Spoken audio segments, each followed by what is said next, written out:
On this edition, Captain Randy Cramer claims that he is part of a secret force that is already exploring and part of Mars. You'll hear the whole story here. So just as we are planning, in plain sight for the public, missions to Mars, Captain Randy Cramer says that he is part of missions that have been going there for a long time already, and they involve many different alien species. Now, it's a story that he tells with complete conviction.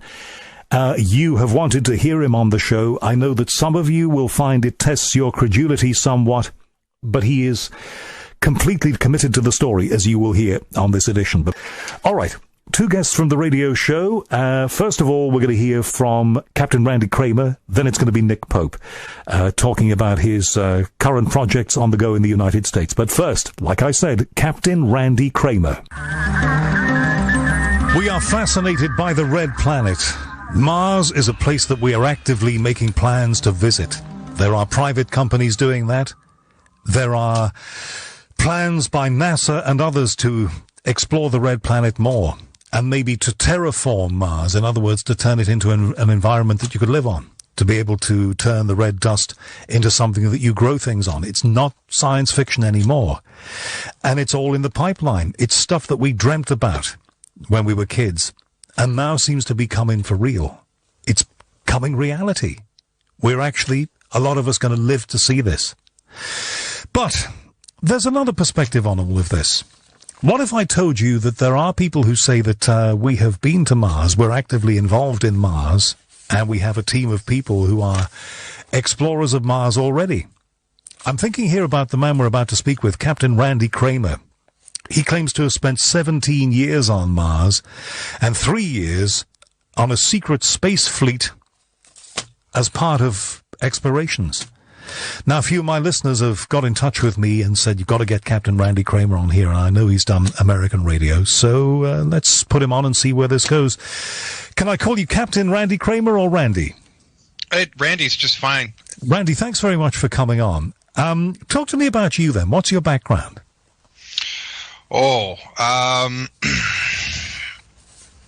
Well, I guess if you're asking about my military background, I am literally born out of a project that was dreamt up in the mid-'60s to augment and or create from scratch genetically augmented soldiers. And so before sort of 1965, there was a lot of different programs trying to do gene therapy and other such things to augment already living soldiers. And then some people decided that we really should just start from scratch and build them from the ground up. So you're saying that the U.S. military was trying to enhance the quality of soldiers so that they could perform better? Absolutely. We certainly at that time were cracking a number of different books and tables of information from extraterrestrial sources and extraterrestrial technology that was giving us jumps ahead of civilian technology and civilian research and development. So the ability for the military to start doing genetic experiments ahead of what anything in the civilian world was due to that, to advanced technology infused within those programs that gave us the leap ahead. So once we had access to that technology, people wanted to figure out how to use it. And so the first thing to do was try and figure out how to augment who you've already got. And then once we did enough tests with that and realized that it was minimally effective, that you really just had to do what some of the ETs were telling us that we needed to do, who were working us, including scientists who were coming down, working in our labs on the ground on terrestrial soil with us, to advise us, now you really want to do this right. You got to start from the ground up, and you got to build the chain and build a map and start from the beginning and don't try and do it later on. Randy, where did you come into all of this then? Where were you serving? With whom? Well, no, that is the answer to where I come in all this. I was one of the first genetically created soldiers from that project. I was built in a petri dish from the ground up in mid-1969, and I was born in 1970. You're kidding? No, absolutely not. That is a fact. And look, I mean, I hear what you say. I mean, you sound perfectly rational when you talk to me. How can we be sure of that? You got proof? Not the kind that I could show you through radio channels, that's for sure. The main piece of proof that I have to throw out to people is that I live in the most militarized nation in the world. We have no sense of humor at all about people who impersonate officers for any reason whatsoever. And if I were impersonating an officer, and I've spoken to my attorney about this, there are absolutely steps that would be taken by the FBI and by the Marine Corps to discuss with me about my fraudulently doing so and how I needed to cease and desist and do that. All right. So if they thought you were passing yourself off as Captain Randy Cramer of the Space Corps, they would close you down fast. Well, I'm saying is that if I were doing that fraudulently, the process that they would follow through on is to contact me and tell me to cease and desist and show proof, in which case then I would say, great, I'd love a hearing in a JAG officer. And my lawyer has essentially assured me that I'm probably never going to hear from them because they never want to give me a hearing. But the real answer is the reason why they would not confront me about that is because I am not committing fraud. And otherwise they would. That's really the best answer that I have is I live in a country that has no sense of humor and does not consider any excuse acceptable to impersonate an officer. And you just couldn't go around saying you were a Marine Corps officer and be lying about it and not be accountable for it. And I've been doing this for years now. And if anyone wanted to talk to me about it, which I've said a number of times in interviews, if anybody from the FBI, Justice Department, Marine Corps wants to come talk to me and discuss what I'm talking about or doing, I'd be happy to chit-chat with them about So you're saying that they're letting you do this and they're letting you come on radio shows like this one because you're telling the truth. But if you were telling the truth, wouldn't that be a reason to close you down? Oh, I'll go a step further than that. No, the command staff of United States Marine Corps Special Section decided that they needed a public spokesperson to act as their public relations officer. And apparently there was a short list of which my name was put on. And then when they went through that list, eventually it came up to me. And then my brigadier general asked me very politely if I wanted to be the public spokesperson guy. And first I was like, not really. But he convinced me. And I said, all right, fine.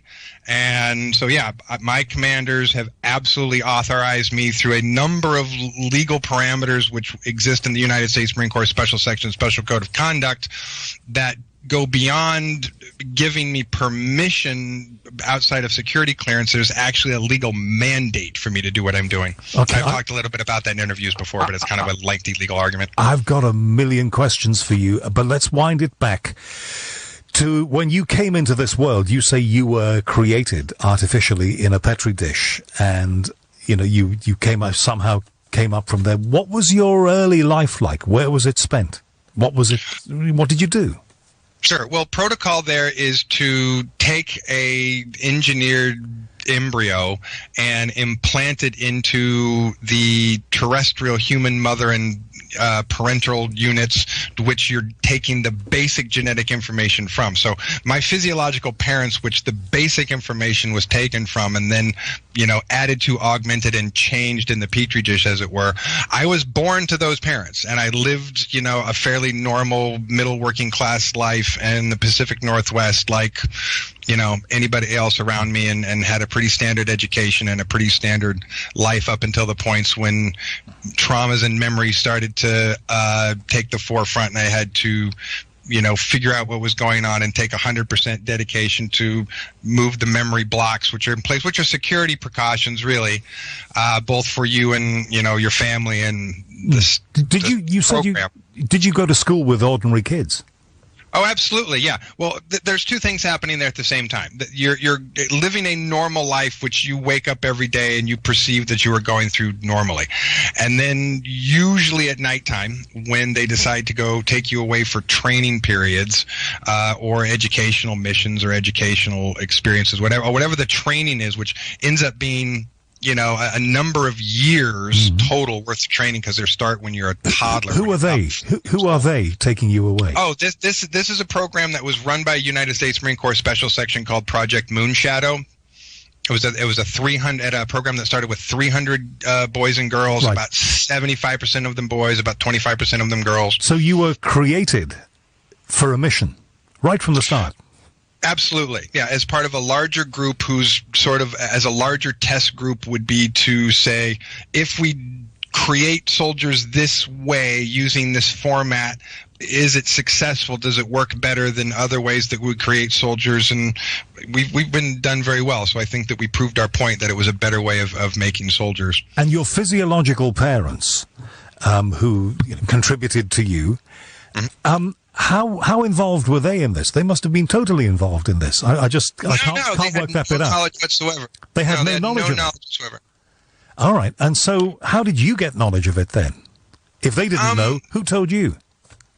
Well, I always would wake up with memories of things that would happen in the middle of the night. You would just wake up and sort of disassociate them, thinking, wow, that was the strangest, longest dream ever, even though you had a dream that seemed to last days or weeks at a time and seemed to be very consistent and not have weird dreamlike qualities to it and have a very solid linear timeline to it. Other than that, you wake up and there's sort of this when you're talking about how like conscious brainwave activity works, when you move from delta theta wave sleep states and move up through what's called your alpha bridge into your beta states, you often forget and disassociate what's happening in that theta or delta state. So because primarily what you're being trained in is in a lower brainwave consciousness state, which is actually better for training than a high beta state, so that when you come out of sort of into your waking consciousness, you kind of shake it off and go, wow, that was a really weird long dream, even though nothing about it, if you were to sit down with a dream analyst at that age and talk to them, would really indicate that you were having a dream. They would go, wow, that is the weirdest experience I've ever heard. But you don't think that when you're 9 years old. You just think, wow, I just had the weirdest, longest dream ever. And I learned after a few conversations with my parents, like, waking up and sitting at the breakfast table and saying, wow, I had this weird dream last night, let me tell you about it, and getting those disconcerted looks from your parents to know I shouldn't bring this up again. That makes them worried. Did they think you needed help? No, because otherwise I was a smart, well-adjusted child that did well in school and didn't have, emotional outbursts really, and was incredibly well behaved. So they had no reason to think otherwise. So when did the force that created you to serve intervene and start getting involved in your life as a kid? When did they start training you? And how? The earliest memories of training are probably really somewhere between about 3.5 and 4 years old. Very young. Very, very young. Right. Okay, and you would be taken away from your parents for training. Right. And they didn't know anything about this. Well, No. When I was a kid, if anybody taken me away from my mum and dad, they'd be hearing from my dad pretty damn quick. Right. So your parents, they must have been aware of this, or they must have made a fuss about it. If you were disappearing for periods going to get training, and you weren't with them, presumably, surely, I mean, some of this doesn't, I have to say, some of this is difficult to take in, because if they didn't know anything about it. Or I guess we're missing an important component. What's the missing link then? Which is that, again, because we're talking about programs that are using reversed and or handed down technology from extraterrestrials, their ability to do things like hover over your house with a spaceship, and pick you up, and or project a wormhole into your bedroom and pick you up, and or take you to a location for training, and use time travel to take you back so that you're actually put back in your bed 5 minutes after you left, so that nobody all really this knows stuff was happening, even though you were having... I will say this. I want to add this one thing, because I think it's kind of... I want to add one thing. I think it's really important. My mother is actually a very metaphysically, psionically sensitive person. What does that mean? And I will say that she has always had insomnia, and is one of those people that I think she was aware that something was going on, and it was one of the reasons why she was always had horrible insomnia and was always terrified that someone was coming to take her children away. So on some level, your mom knew about this, on some level. On an intuitive level, I think she did, and it created a lot of the panic and anxiety she had around sleep issues and around, the house being broken into at night and so forth, which there was no evidence that was happening, but I think she was intuitively tuned into it and was very panicky. Captain Randy Cramer, the secret mission to Mars. I have to tell from your texts and tweets, not all of you are buying into this necessarily. Randy, you must get a lot of opposition from people who simply don't believe it.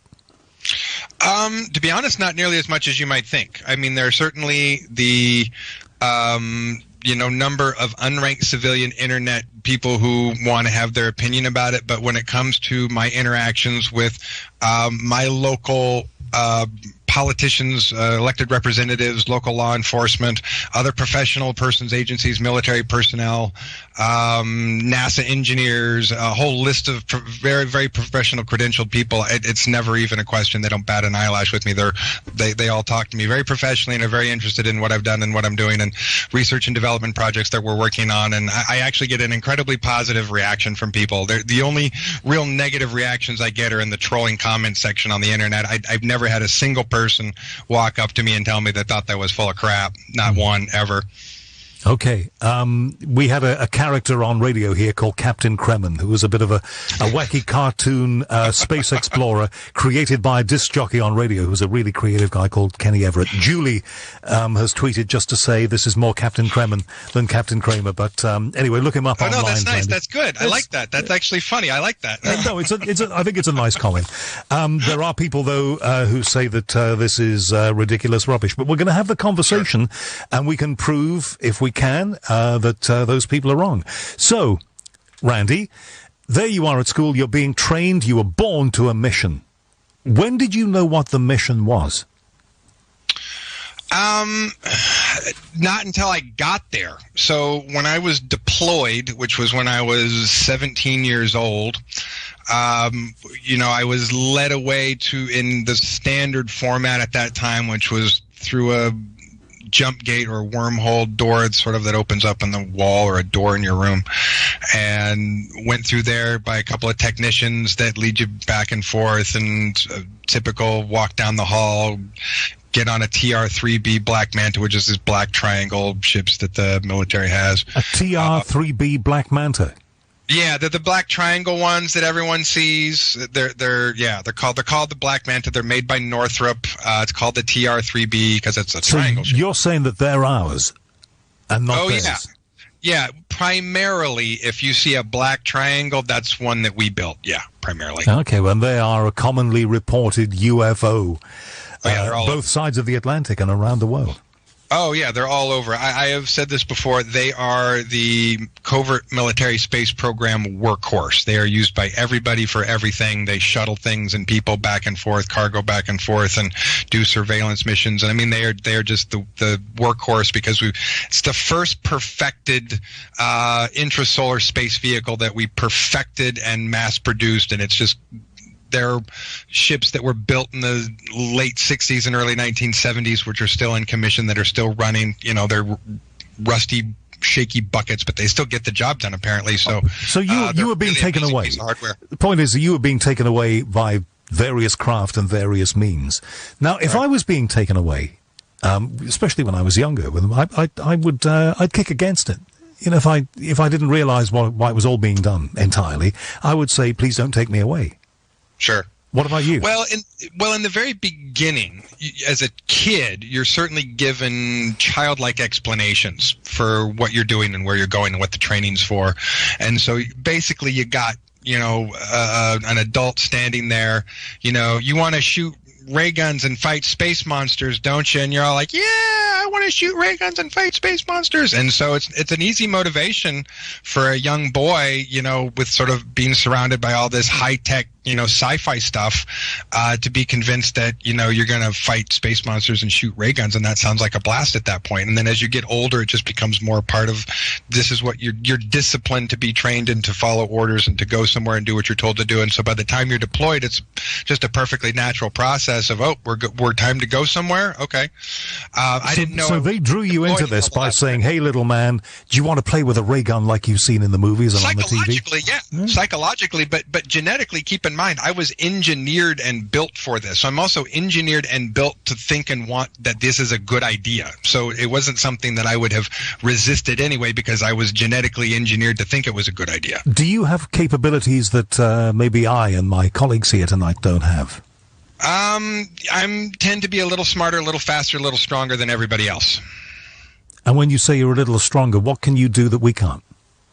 It really comes down to what happens with my physical strength in a physical fight. And the best way to explain that is if I get jumped by 3 guys, my physical body will respond as if I'm getting jumped by 3 guys. If I get jumped by 20 guys, my body will respond as if I'm getting jumped by 20 guys. So it escalates its output based on the input attack. So the more people who attack me, the stronger and faster I will be. Have you been in that situation, Randy? Oh, yeah. Yeah. I've moved incredibly fast and incredibly strong. It terrified me, to be honest with you. I locked myself in my house for 3 days, not knowing what was going on. I was so terrified of what happened. And have you been given guidance on how to use the extra strength that you've got? Because I guess if you're down here a lot of the time, you've got to use it responsibly. You can't go putting yourself about like that. No, absolutely. I mean, that was years ago when I really didn't understand. I still had memory blocks, and I didn't understand where all this was coming from. I have total recall at this point, and all of my, we call them safeties, are off. So at any given point that I need to use those abilities, I can. I have all the knowledge and memory and experience of training with it for decades, so I have no problem using it like, you use a knife and fork at the dinner table. So it's a skill that is completely under my control and completely in my grasp, and has its own safety protocols to, keep me from, killing innocent people and so forth. But basically, anyone who wants to attack will be sorry to be hurt very badly by me. I've never lost a fight. And in terms of physical capabilities, can you I know you probably can't leap tall buildings in a single bound, but can you sort of jump over high walls and stuff like that and run faster? Well, yeah, like I said, it's situation responsive. So the faster I need to run, the faster I'll run. The higher I need to jump, the higher I will jump. And like the actual limitations of that as far as like inches and feet are classified, but again, it escalates based on threat. So we're not really sure what the top of those scales are sometimes because we haven't necessarily seen top scale threat. When did you get to know that you were being prepared for a mission to Mars? I never knew that I was being prepared for a mission to Mars. I knew that I was being prepared for something. Even in my waking, conscious, walking down the street moments, I knew that I had a job and had some kind of special mission, and I was being prepped for something, even though I had no idea what it was.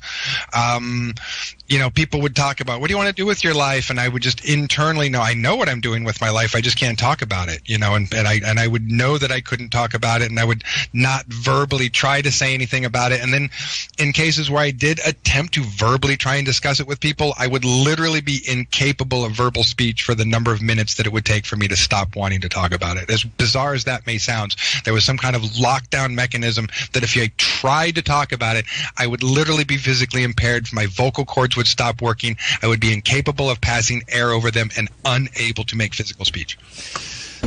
Wow. I don't think I've got another word. Okay, talk to me about the first mission to Mars, though, because you say, if I've got this right from this piece that I printed out here, you say that you spent 17 years on the Red Planet. Correct. So typically a tour of duty is 20 years, and I spent the better part of 17 plus years doing a tour of duty on Mars in the MDF before I got a promotion and got to go to flight school, and then got to be a pilot and finish out my tour of duty as a pilot on the Nautilus, which is one of the larger Naval Space Command sort of spacecraft carriers, if you want to call it that, that has a number of air wings of these sort of dark vehicles on them, dark craft on them that go really, really fast, and we patrol the solar system to keep it safe from things. And that was my 20-year tour. So the most of that was spent on the ground on the MDF, though, yeah. All right, I'm getting with the program now. So you spent all those long periods, but because they've got back-engineered technology, presumably, that allows them to compress time, you are not like 60 or 70 years of age now, which you would have to be if you'd served all of those periods. See, now here's the funny part, right, is because of their ability. Okay, so they call it age reversing, but it's not really age reversing. At the end of your 20-year tour, they take you back to LOC, which is Lunar Operations Command on the moon, and they say, okay, we're going to, wipe out your memory from all the traumatic, secure things that you don't want to remember anyway, and we're going to send you back in basically hatch you out a new clone body that's the same age when they took you away. And I know this is going to sound weird to some people again, but high advanced alien technology and science has gotten us to understand that the human soul is a quantum fluid and can be removed and pumped out of the body, put into another container, and held and or put back into another vessel or another body. And so through a mechanism which I was not conscious for, obviously, and I do not recall or do not know how it works, other than they're able to remove the soul from that body, put it into this younger clone body that's the same age when you left, repress all your memories, and then put you back, and you essentially wake up, 15 minutes after you left from a 20-year tour, again with this sense of, wow, I just had the longest, weirdest dream ever that went on for decades, but I must not have, because I'm looking in the mirror and I'm still 17 years old and I'm looking at myself, and it's the same day that I went the bed I went the night before. And so you obviously know something's wrong. You obviously know something's not right. You obviously know that you experienced something, but any ability to try and prove it or connect it at that point, you can't, because you're in a younger body. Of course, some people would say that's very convenient. Well, and it's a security precaution too, as well. And so the answer to the actual question there is, because of training periods and the 20-year tour, quantum dilations, my actual chronological experiential age is about 80 years old. So I am an 80-year-old man in a 45-year-old body, 46-year-old body. That must mean you're incredibly wise. I don't know if that's true. I'd like to think that I've taken my best experiences and try to learn from them and not make dumb mistakes anymore. If that's wisdom, then I guess I got a little, but I don't know if I can claim tons of wisdom at this point in my life. Hold that thought. Captain Randy Cramer of the MDF is online. MDF not being something you buy from B&Q to make cupboards with, but it's a Mars Defense Force. We'll find out more about this, and we'll ask him the questions that I'm sure you are wanting asked. What is it like being on Mars? Okay, we've seen the pictures, but apparently there is more to this than meets the eye. And I will also remember to ask him in the next segment after we've taken these commercials about the Lunar Operations Command or Center, wasn't it? Which is like an intermediate base, he said. If it's there, why haven't we seen it? These questions and more for Captain Randy Cramer coming next. Hey, Randy Cramer, you are dividing my audience here. Some of them love it, and some of them say, gee whiz, not sure about this, but amazing stuff. Okay, let's, if you just joined us now, if you're half an hour into this hour and you missed the first half hour, if you see what I'm saying, Captain Randy Cramer is a man who was bred for missions to Mars. And he was taken away from home, deputed to go to Mars for very, very long periods, like a couple of decades, but then brought back, and by means of time compression, something very similar, gets back in his bed at home and is only 17 years of age. Now, I've heard you tell that story on American radio exactly like this. You are not inconsistent with your story. I have to give you that. When you tell it, you always tell it the same. And they do say with people who are making stuff up, there are inconsistencies in the story. So I have to give you this, Randy. It is the same story wherever you tell it. And it is amazing. I think that's just because I tell it how I remember it every time. So there's a reason why. All right. Okay. Well, you've got a rapt audience across the nation in the UK and around the world listening to you. Everybody wants to know, how do you get to Mars? How long does it take? What's the journey like? And when you get there, what's it like? Well, in the case of how we got there, I mean, there's a number of ways to get there. They certainly have jump gates that go there. Jump gates? Yeah, jump gates are one way that people get there. Which are by jump gate? Wormhole generator that basically creates a portal, a gate in front of you, and you walk through it and you come out the other side at another location. Like wormhole gate, jump gates, what we call them. And who generates those? Where is there some secret base in the US somewhere where somebody does this? Oh yeah, I mean it's definitely among the most advanced and sort of cloistered technologies. So there are plenty of people who don't have access to it, who would love to have access to it, who have to resort to other ships that go much slower than jump gates do. But depending on what your purpose is and who you have as your friend and whether you can get access to one for the purposes that you need to, depends on a number of classifications and where you work and so forth. But yeah, there's a number of them all over the place. There's a number of departments who have them, but it's very advanced technology, and not everybody's got jump gate technology. And when you get there by jump gate. When you go there, when you go to Mars, whether it's by jump gate or you're taken there by ship, craft, whatever, you're not alone. There are other people. Oh, absolutely. We were on a ship that probably had, at my best estimate, because of its size, I couldn't tell you specifically, 4,000 or 5,000 people on it, and it essentially left Lunar Operations Command, and then that ship went through a larger jump gate that ships can also travel through space through, and then came out in orbit of Mars, and then said, "Welcome to Mars, everybody," and then landed down on the tarmac at Ares Primus, where the headquarters of the MCC Mars Colony Corporation is, and the MDF headquarters are, and we landed there, and then everyone's got, if anyone's ever been in the military and they know how this is, you have a packet with you with all your orders and your papers and your identification and everything.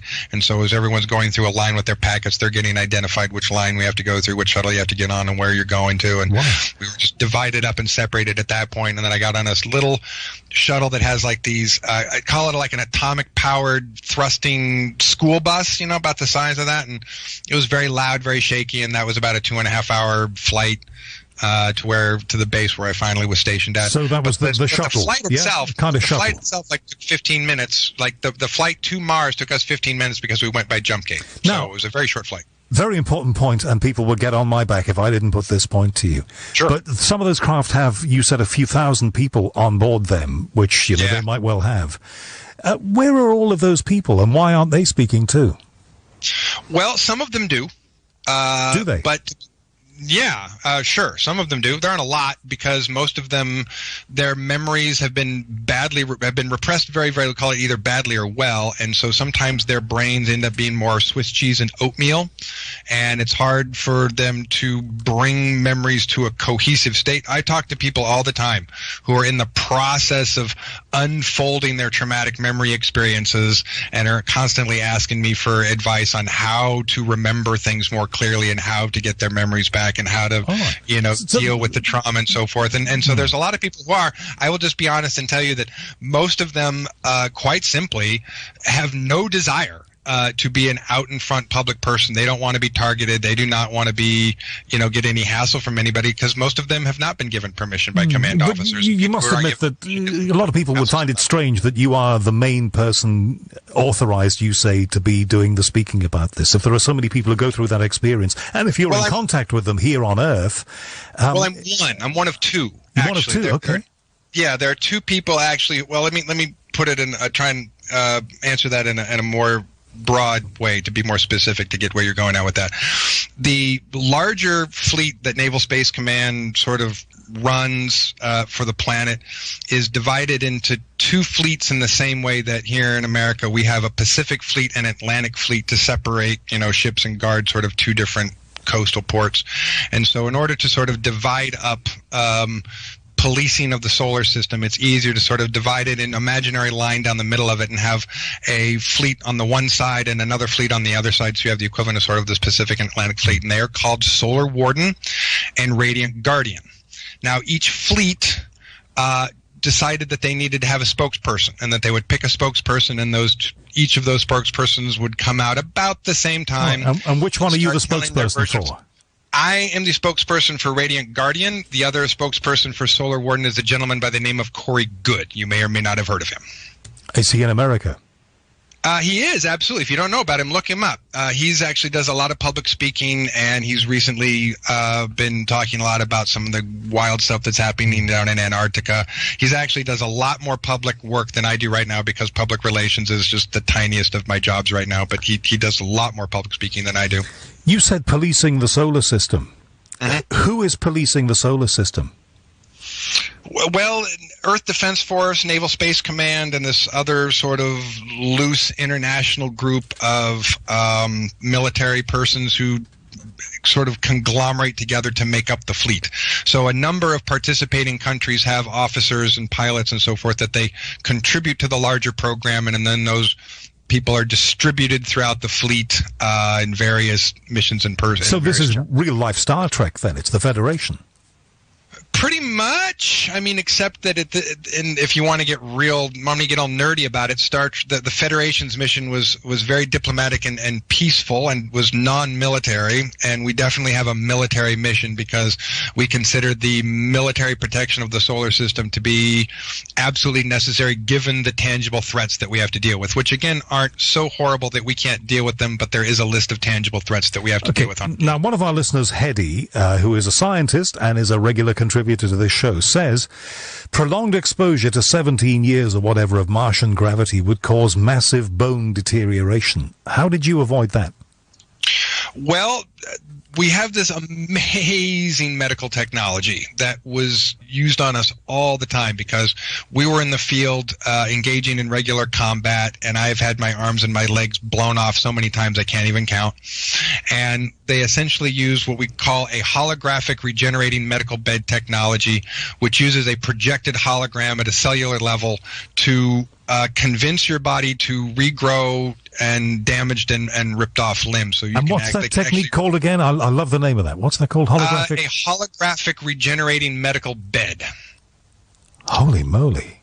It uses a hologram that has a resolution at the cellular level that projects of a perfect image of your body that restores damaged tissue, and or at the end of a severed limb will fool that cellular tissue to keep going. Because the only thing that stops your tissue from growing when you've blown off a limb is it reaches, there's nothing here to keep going to. But if you convince it by having a hologram at a cellular level that it goes, I can just keep growing, you essentially fool your body that it can just keep growing and you can regrow an entire limb. Right, so there's a master template of you somewhere. They have that they use it, your perfect genetics. Basically, it's just a DNA map that they can project holographically. I could do with one of those. Well, there is a university outfit of some guys who have a primitive software that does the same thing. And basically what you can do is put in a genetic code, and it will give you a simplified virtual model of what that person will look like. So a very external, not like to any kind of cellular resolution. But that technology has already been developed by a university here in the States to take that genetic code and then translate that into what that should look like as building blocks, and then project the image of the person that would make. So it's just a more precise software and hardware to get the results that I'm talking about. All right. When you're not serving the fleet and doing this job of talking to the world about what you've been through, what do you do? Do you have a regular job in the States? My regular job is as an independent field commander of United States Marine Corps Special Section. So under that series of duties is three main things right now that I have to deal with, which is criminal investigation, research and development, and public relations. So the research and development investigation. Yes, I have a couple of I'm just going to call them strange X-File type cases that have been given for me to deal with that involve criminal activity of a very unusual nature, which because it's an open criminal case, I can't really say anything more about it. But that's my top priority, to be honest with you right now. Randy, what does it say on your paycheck? I don't get one. That's why I'm an independent field commander. I'm responsible for dealing with all of my own resources and so forth. How do you live? Which is why. How do you make ends meet, as we say here? How do you pay for your food, your accommodation, all the rest of it?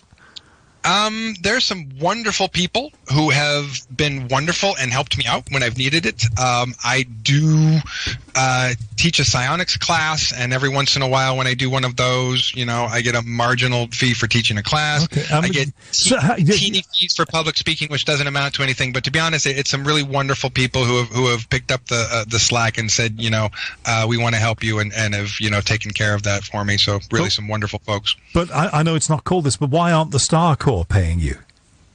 Oh, that is actually a more complicated legal reason. Being activated under the independent field commander clauses, I actually have a greater legal authority to do the things that I need to do as an independent field commander, not getting a paycheck than I would getting a paycheck, which would actually limit what I can do. That's without a much more complicated legal discussion of that. It's a very specific legal parameter on being independent versus being completely dependent on them. Do you often get asked the question I've just asked you about how do you pay for all this? No, Not a ton. I mean, every once in a while. But, like I said, I've got some wonderful people who have been really great and just really stepped up to the plate to help out.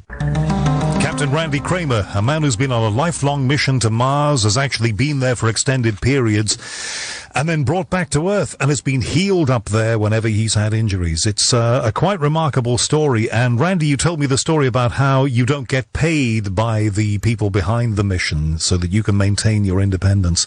Do me a favor, Randy, don't tell any radio station that explanation for why you shouldn't be paid, because they're all going to be using it. And, I've got bills to pay, but I do too, believe me. And it is an issue, and I have had to discuss this with my Brigadier General many times, and his explanation, which gets very complicated in legal mumbo jumbo to me, is always the same, which is ultimately I have way more legal authority and power to do the things that I'm doing than I would if I was taking a check from him under the laws, the independent field commander clauses in the USMCS SSC. Have you got a contract? Have you got a contract that you can read, like a piece of paper, with these people? Not in front of me that I could show you. I mean, let me put it this way: in a box somewhere in a vault, that my records exist, and then there is a contract. I'm going through a process to try and get them, but I don't expect it to happen soon. There's essentially a backdoor, side door process to go through an elected representative, and they can make certain requests, and it's a long, tedious affair. And I don't expect, to be honest, we expect to get way more traction doing some of the other things that we're doing, the work that we're doing now, than going that route, to be honest with you. So I've almost abandoned it because I think I'm going to be able to get them through a much quicker means by going another direction. Randy, where you live, do you have neighbors? Yeah, sure. Do they know what you do? Some of them do, sure.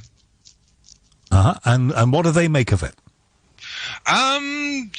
Some of them are, huge fans, I guess is a nice way to say it. I mean, I've got a couple of nice neighbors down the road who, listen to all my interviews and love the crap out of me.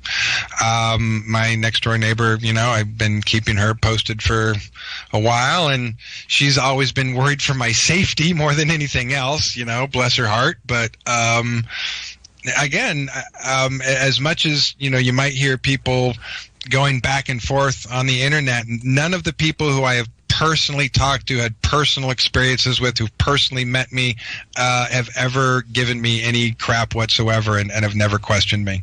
All right. If we can minimize or reduce or completely remove the expletives, that would be great. Although, I think it's late at night. That's probably okay. All right.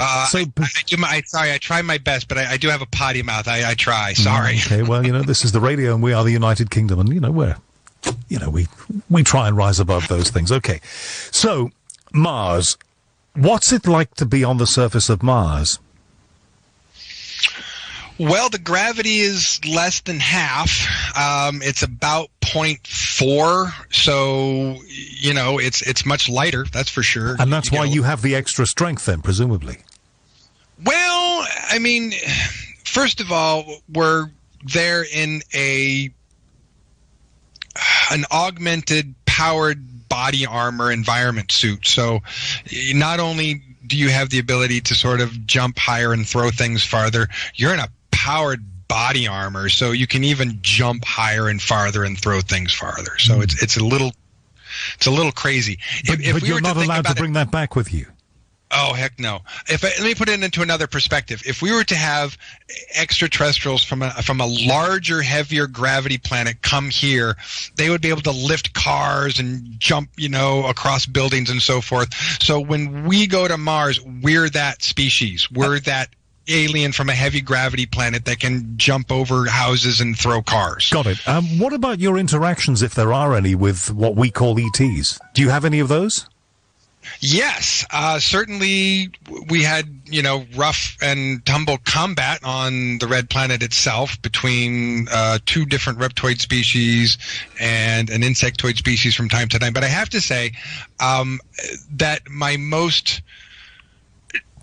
If I'm going to say that there's an icing on the cake anywhere in this, if I'm going to say that there's one thing that was a trade-off that I got out of my career here that made it all worthwhile, it was what I'm about to tell you. Was while I was on the Nautilus, I was very, very, very very fortunate on a number of missions to the Intergalactic Space Station, not the International Space Station, the Intergalactic Space Station that rotates around Jupiter, which is a meeting place for a number of species from all over the place. And we meet there, other people meet there to have some really fascinating discussions, mostly diplomatic arrangements, contract negotiations, etc., treaty negotiations.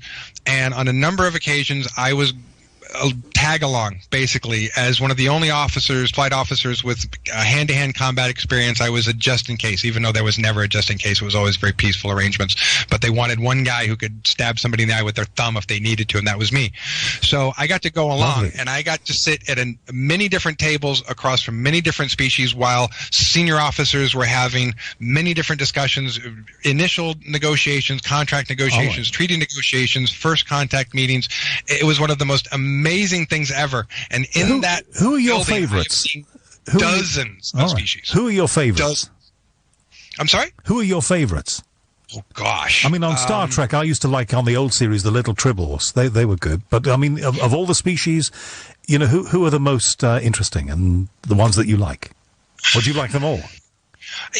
You know, as a person who has always been very sort of like science motivated. I mean, I was a nerdy science kid, you know, from the get-go. And so I was always fascinated and interested, no matter what they looked like, no matter where they were from, no matter what their behavior was. I was always fascinated and interested to understand what in the world it was like. All right. So you're a diplomat. Somewhere else. You're a diplomat. You're a diplomat, and you like them all. Last question, and we've got to have a quick answer, I'm afraid, Randy, because we're out of time. What an interesting hour this has been in so many ways. But if these things are on Mars, the bases and all the rest of it, if there is an intermediate base on the Moon, if there's an intergalactic space station, why can't we see any of this? Well, because the lunar activity is on the dark side, first of all, and there are some photographs of some of the bases and so forth back there. I don't necessarily have them because it's not something I focus on. Corey Good, you want to see some photographs? He's got photographs, and I mean, he's got a ton of stuff on the dark side of the Moon. We'll be calling him. As far as the Mars is concerned, they definitely are using some of the most advanced cloaking devices ever. So there are things that you simply won't see because there's a cloaking device making it look like it's just not there. But I would also say this. Anyone who wanted to sacrifice, thousands of hours of their life and go through the European Space Administration Mars photos, which are some really, really good color, high-resolution photos, there's some amazing things to be seen there. I've gone through some of them, and some of the large ships in the middle of nowhere, in canyons in the middle of nowhere, what look like, very old building structures. I mean, there's some stuff to see there. But when we get these orange pictures back from Mars, from NASA, they're all orange tinted and it looks like rubble up there. I mean, there are some people who say that they can see figures and various other things, but it looks like rubble, mostly, just nothing in particular. You're saying I don't know. I thought it was a really great picture that came off the JPL that had a rodent tucked between two rocks. Well, people differed about what it was. There have been lots of photographs like that. I mean, there'll be a photograph of a woman in an evening gown, supposedly on Mars. that was more fuzzy. But the rodent on the ground, I mean, it looked like a giant rat squirrel there next to a rock. I mean, I thought that was way less fuzzy and way less questionable. But there certainly is a lot of question that people can ask about that. And I have some other photos. I have JPL photographs, satellite photographs of forests on Mars, showing infrared pictures of forests and animal. It says in the bottom, even in the tagline, forest with wildlife, with animals, with biological life. They look to me kind of like they're so far away because of the infrared shot. I don't know. They look kind of like camels, almost like elephants. I really can't even say. But you can see the trees. You can see forests. You can see these biological animals that look like they have four legs. So there is evidence out there. I have a few things I can send you if you want. I just don't tend to gather a lot. Send them. I've got to see them. Listen, we've got to go. But Captain Randy Cramer, I have a million more questions I've no time to ask you. Thank you very much. And tonight's guest, Randy Cramer, will make you think and make you wonder.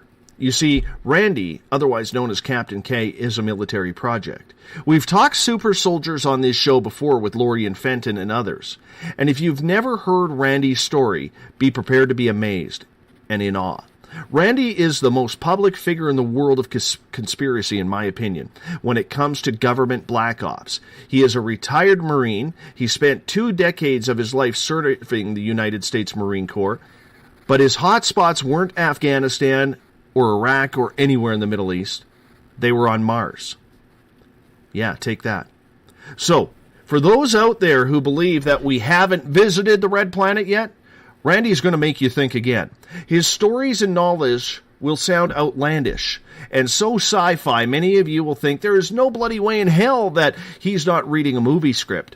But it's factual and truthful. Randy has died, come back, age regressed, and his brain has been tampered with to suppress the memories of his military service. 17 years away from Earth is one hell of a long tour of duty. From fighting with and against aliens to the colonization of Mars, how we got there, what space is like. We are likely going to have the most impactful 3 hours on Spaced Out Radio that we've ever had. And on that note, we welcome Captain K into Spaced Out Radio land. How are you?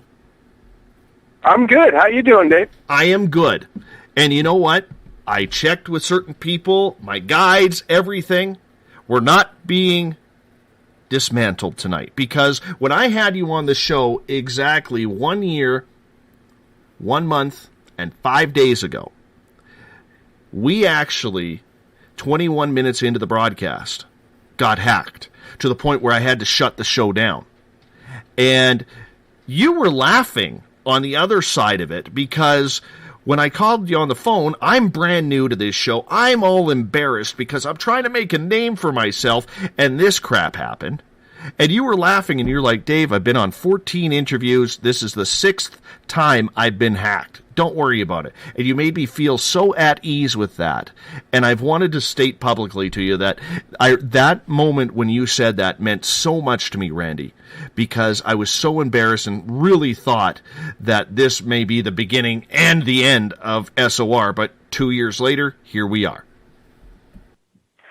Well, you're very welcome, and I understand that being your first go, that must have felt pretty awkward. But, yeah, I was batting about 50% with, trying to do an interview or show with someone and have it go wonky because somebody interfered electronically or on my end or their end and screwed with it. So it was just par for the course for me at the time. So I'm glad I could say, don't worry about it. This happens all the time. Because it has happened less and less, but certainly in the early days, it was about 50-50 that a show was going to go up or down. Well, that's interesting. Why do you think it's happened less and less? Some because our people are getting better at the sort of counter, sort of measures. And I think some of it is also a little less active action towards me because some people, to be quite frank, are busy doing other stuff. I'm low on the inbox, to be honest with you, compared to what probably some people have to deal with all day. So I think maybe in the early days, some people maybe had more time to deal with me. And I think maybe now they have some less time. And I would also suggest that we have made more friends internally throughout the military intelligence community since I have started speaking. So we have less people to hate on me and people who have other priorities, and our people are getting better at countermeasures. So that's the 3 reasons I could think of. Hey, let me ask you, because a lot of people who have questioned who you are and your true accounts of what you've done in your military service, you have permission to speak about these topics. Why were you given permission? From my understanding, the process was that the command staff decided somebody was, going to get picked to be a public spokesperson. And so there was apparently a short list of officers which was generated, and from that short list, a whittling away and weeding out process, and then it came down apparently, and I ended up getting the short straw, as it were, really. So just somehow I ended up on a list of choosy chooses, and then it got whittled down, and I got to be the choice, and then someone asked me, and I said, yeah, that's really just kind of how it worked. Well, I'm curious, though, did you like the burden of being a whistleblower on the secret space program? Because that's technically what you are. Well, technically yes and technically no. Technically not a whistleblower because I'm not acting against the wishes of my superiors. I have the absolute sanction and permission of my superiors. My brigadier general and I actually do a lot of discussing about what my rights and responsibilities under United States Marine Corps Special Section Special Code of Conduct guidelines are. So we discuss a lot about what the legal parameters for what I'm doing and how I act and other parts of my job that I do and so forth. So I'm quite assured, based on those conversations I've had with him, that we are fully and well understanding what our legal ability is, what our legal powers here are, and I fully understand what I'm legally empowered to say and do in the job that I've been given to do. So I think I understand it pretty well. So when a lot of people hear your story, and maybe tonight is the first time for a lot of them, Randy, because there's always newbies around, you know, you are someone who spent 17 of your 20-year career on Mars, and I would like to give, before Mars, a brief history on yourself, on how you got to that point.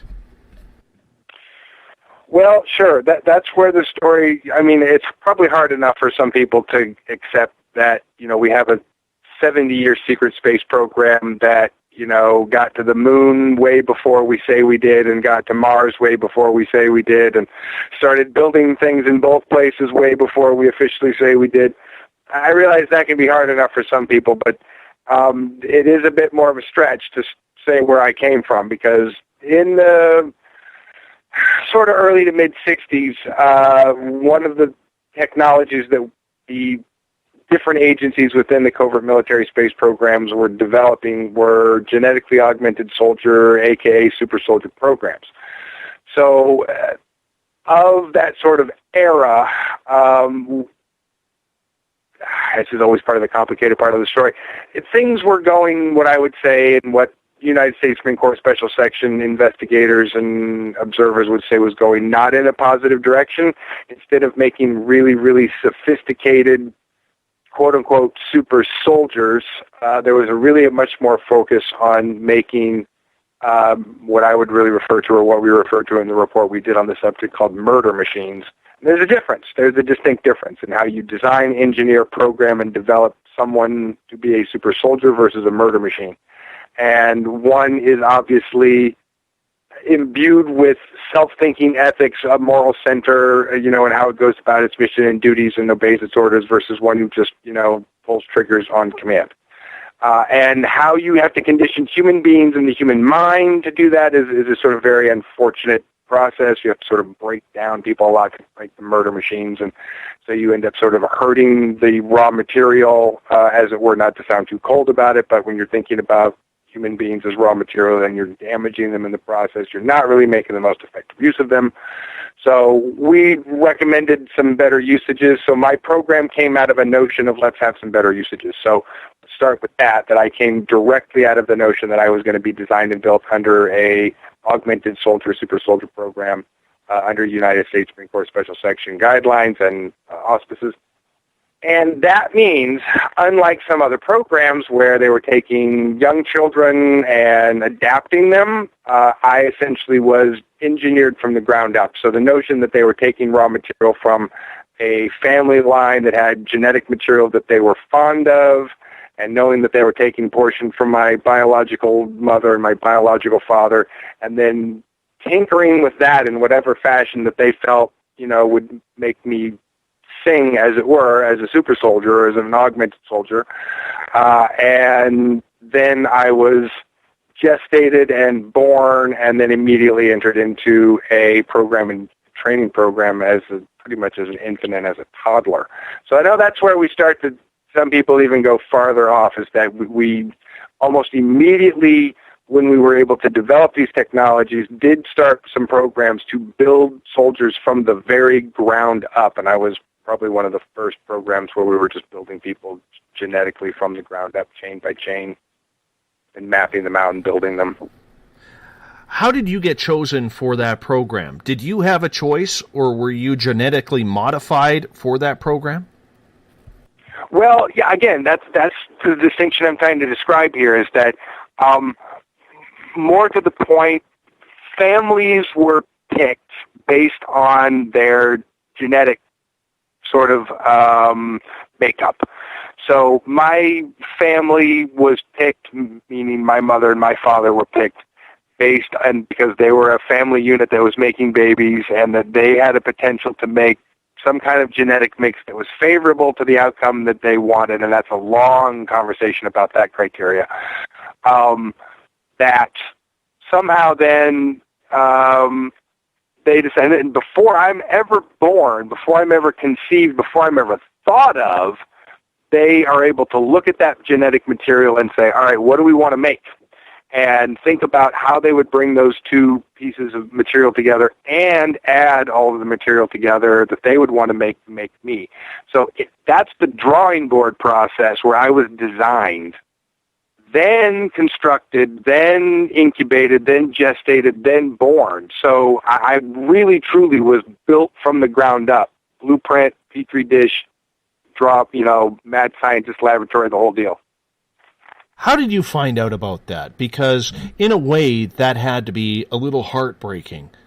I mean, not that we ever think of how we're conceived or anything, Randy, but to find out that you were genetically modified in order to serve a military program and not conceived, let's say, out of love, that had to be difficult. Yeah, there was an adjustment period, getting that information, sure, and and a long adjustment period, years of an adjustment period to be okay with that, and I certainly spent some years going back and forth through what I would refer to as Frankenstein syndrome. Like, am I a man or am I a monster? Was I really just created to be a man or a monster? Is that, what am I? But I feel like I answered those questions through learning everything that I could truly about who I am in myself. And of course, I'm a man, I'm a human being, and I am an augmented human being that was designed a little bit differently, made a little bit differently. But there is nothing about me that makes me somehow robotic or monsterish. There's, I'm as human being, as man as anybody else would be. So those questions I feel have answered, but believe me, when I learned that was where I came from, that was a harsh kind of reality to sort of chew into, and I was not really comfortable with that for a while and wrestled with it for a while. Yeah. What was it like the first time you found out that you were going to Mars? How did that process take place? Didn't know I was going there till we got there.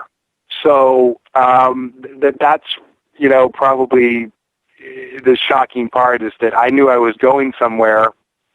When we were going through the process of getting the contract signed and getting the paperwork ready and essentially getting sent out from Lunar Operations Command on the moon, which was maybe a 48-ish hour process or something.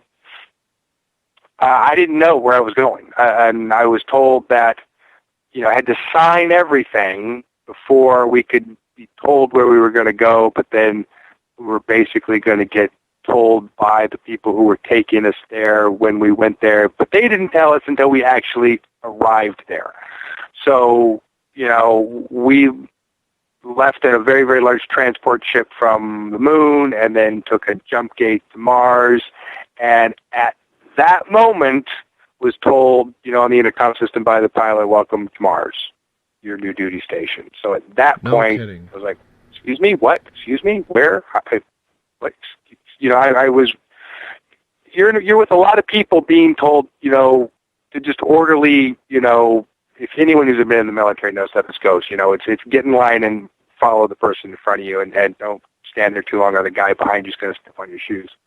So, you're constantly being moved and you just move.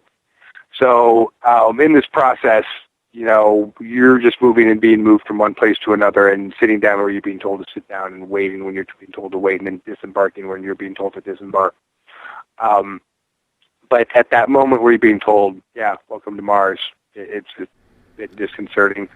And then coming down the gangplank, which I've talked about this experience, and seeing that we were walking out into open air, onto tarmac, and starting to have concerns like, we don't have spacesuits. Are we okay? Is this all right? And not having any time as you're sort of being marched down the gangplank, and then all of a sudden you're outside, and there's thin, cool air and sun hitting your face, and you're like, oh, well, I guess we can breathe here.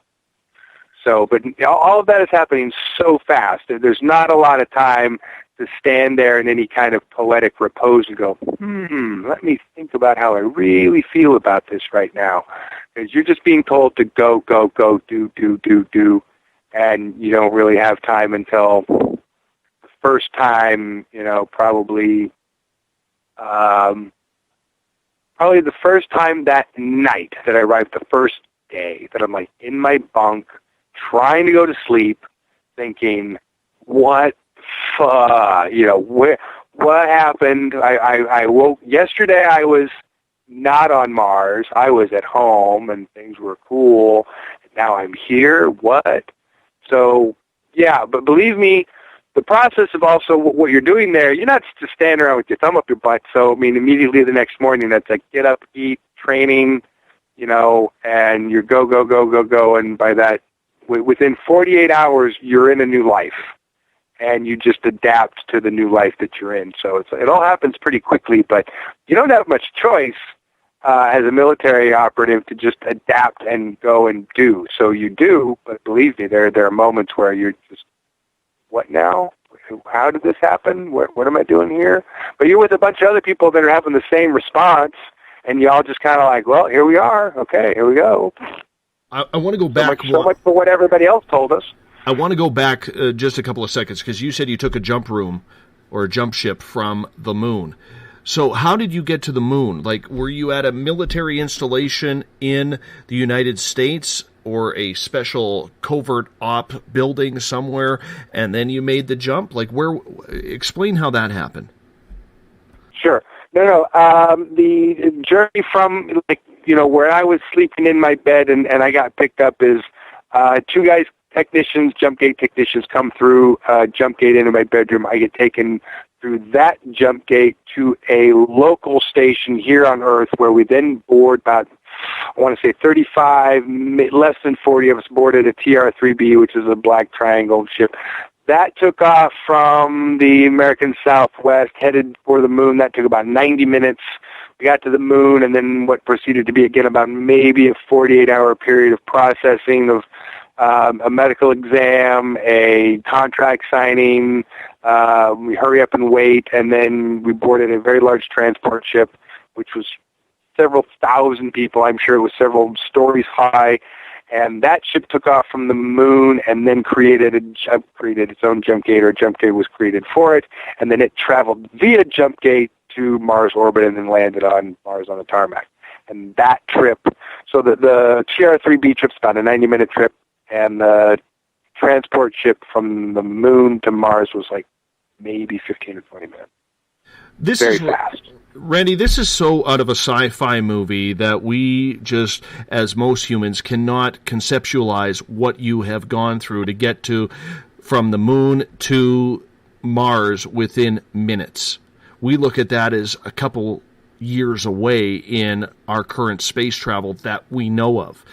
How hard, when you were going through this process, when you take the Black Triangle TR-3B to the moon, that had to be trippy in itself. But then to hop on this commuter ship, thank God it's not on a milk run like most bus services, it had to be absolutely mind-tearing trying to put all of this together, wondering if this is really reality. Well, a trip to the moon was no big deal. I'd done that before. So for training purposes and for years, before I was deployed, my training period was lots of trips back into different bases and trips back and forth to the moon. So a trip to the moon was not so out of the ordinary. So being told that we were, being put on a TR-3B, that we were going to a session on the moon, or that we were headed to the moon, that was going to LOC, that was no big surprise. That was no big deal by that time. That had happened enough times. But getting there and then finally realizing, this is process and we're actually getting sent somewhere. That's a conclusion of a series of events. You know, you're being trained to go somewhere. You're not just going to be trained forever. So at some point, you know, you're going to get deployed to something. And at that point, when it's finally time to get deployed. Okay, cool. Where are we going? Well, we're not going to tell you until you're time to go. Or you're there. Okay, fine. So all of that knew that was going to happen. Some of the specific details, maybe I didn't really know what were going to happen, but just the notion that it was all quite to be expected given the years of training experience that I had come to expect, none of that was a surprise at all.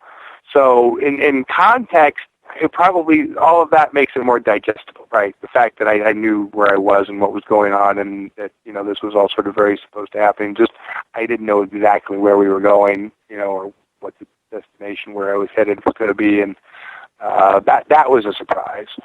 And then the ship that we took, that was different than anything I'd ever been on. But again, this is all in the context of being part of a covert military space program, so that's not a total surprise.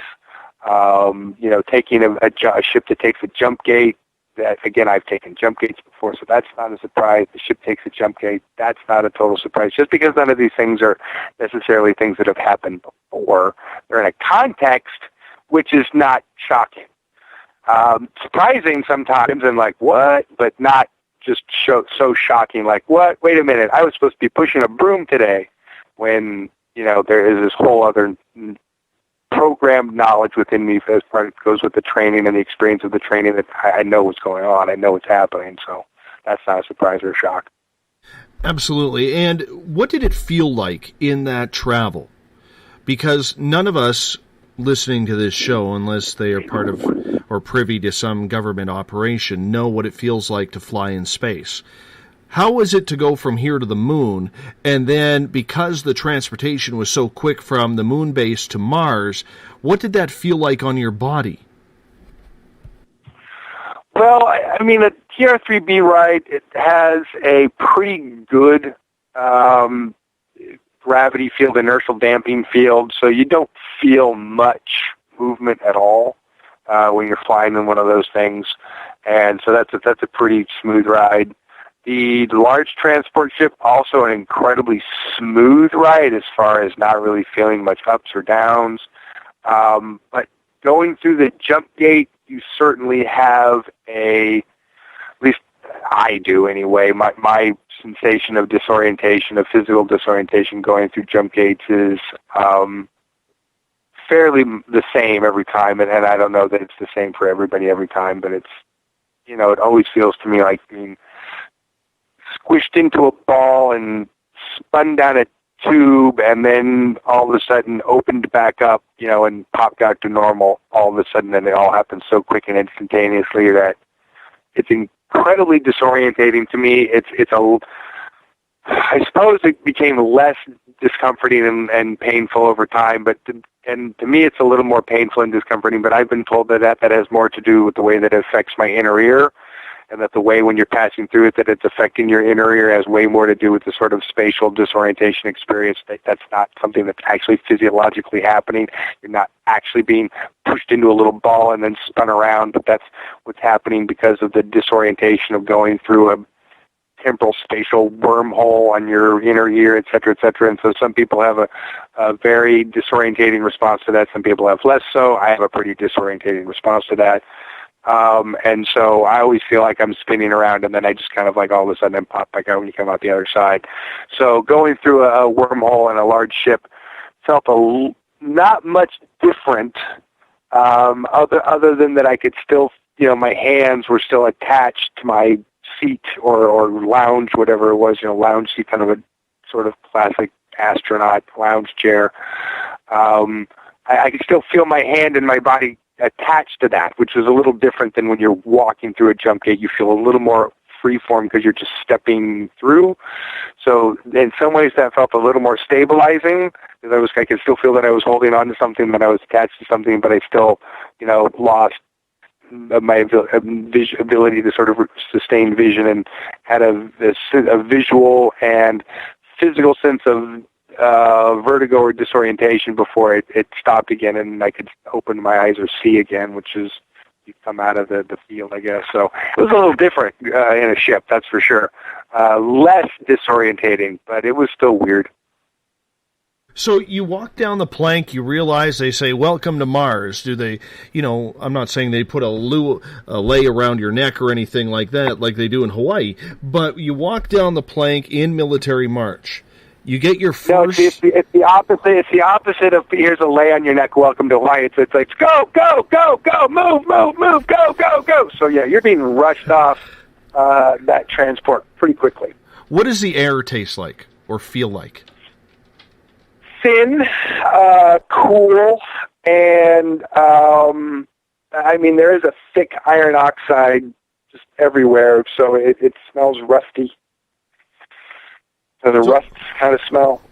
So when you land there and you're being rushed off the plane and you're getting, obviously you have to now get oriented to your own surroundings because they got to make sure that none of you are going to go absolutely crazy by trying to figure out what's gone on. When you are looking around you and you are seeing the base and you are seeing the mountains and everything, what are you looking at? Well, mostly for what we were seeing, I would say down. I wouldn't call it a crater so much as a canyon, or maybe even an artificially dug out canyon of some type. So mostly we were looking at a high rock wall going up around us, lots of tarmac, some buildings and structures around that tarmac, on the tarmac, and then a lot of sort of building structures and doorways that were going into solid rock all the way around.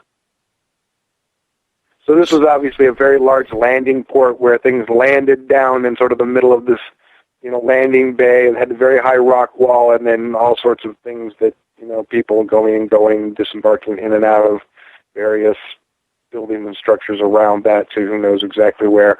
We were basically disembarked from that vehicle and embarked onto other shuttle vehicles and then sent off to our location. So I have no idea. We never went inside any of those buildings or structures.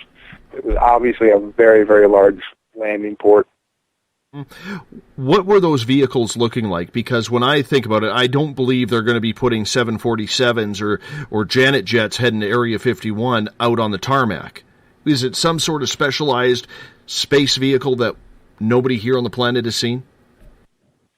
These were certainly vehicles that I'm not used to seeing down here. So the transport vehicle, that we landed in was large, like 6 stories high, and was several hundred feet wide, had a very, very shiny chrome reflective surface on it. But as far as what was, on this landing field, there were some standard TR-3Bs. There were some larger cylindrical, tubular-shaped vehicles that were like our, human terrestrial vehicles, not extraterrestrial vehicles, but nothing that I was familiar with necessarily either in my line of work. And mostly a large layout of these smaller transports that were about the size of a school bus.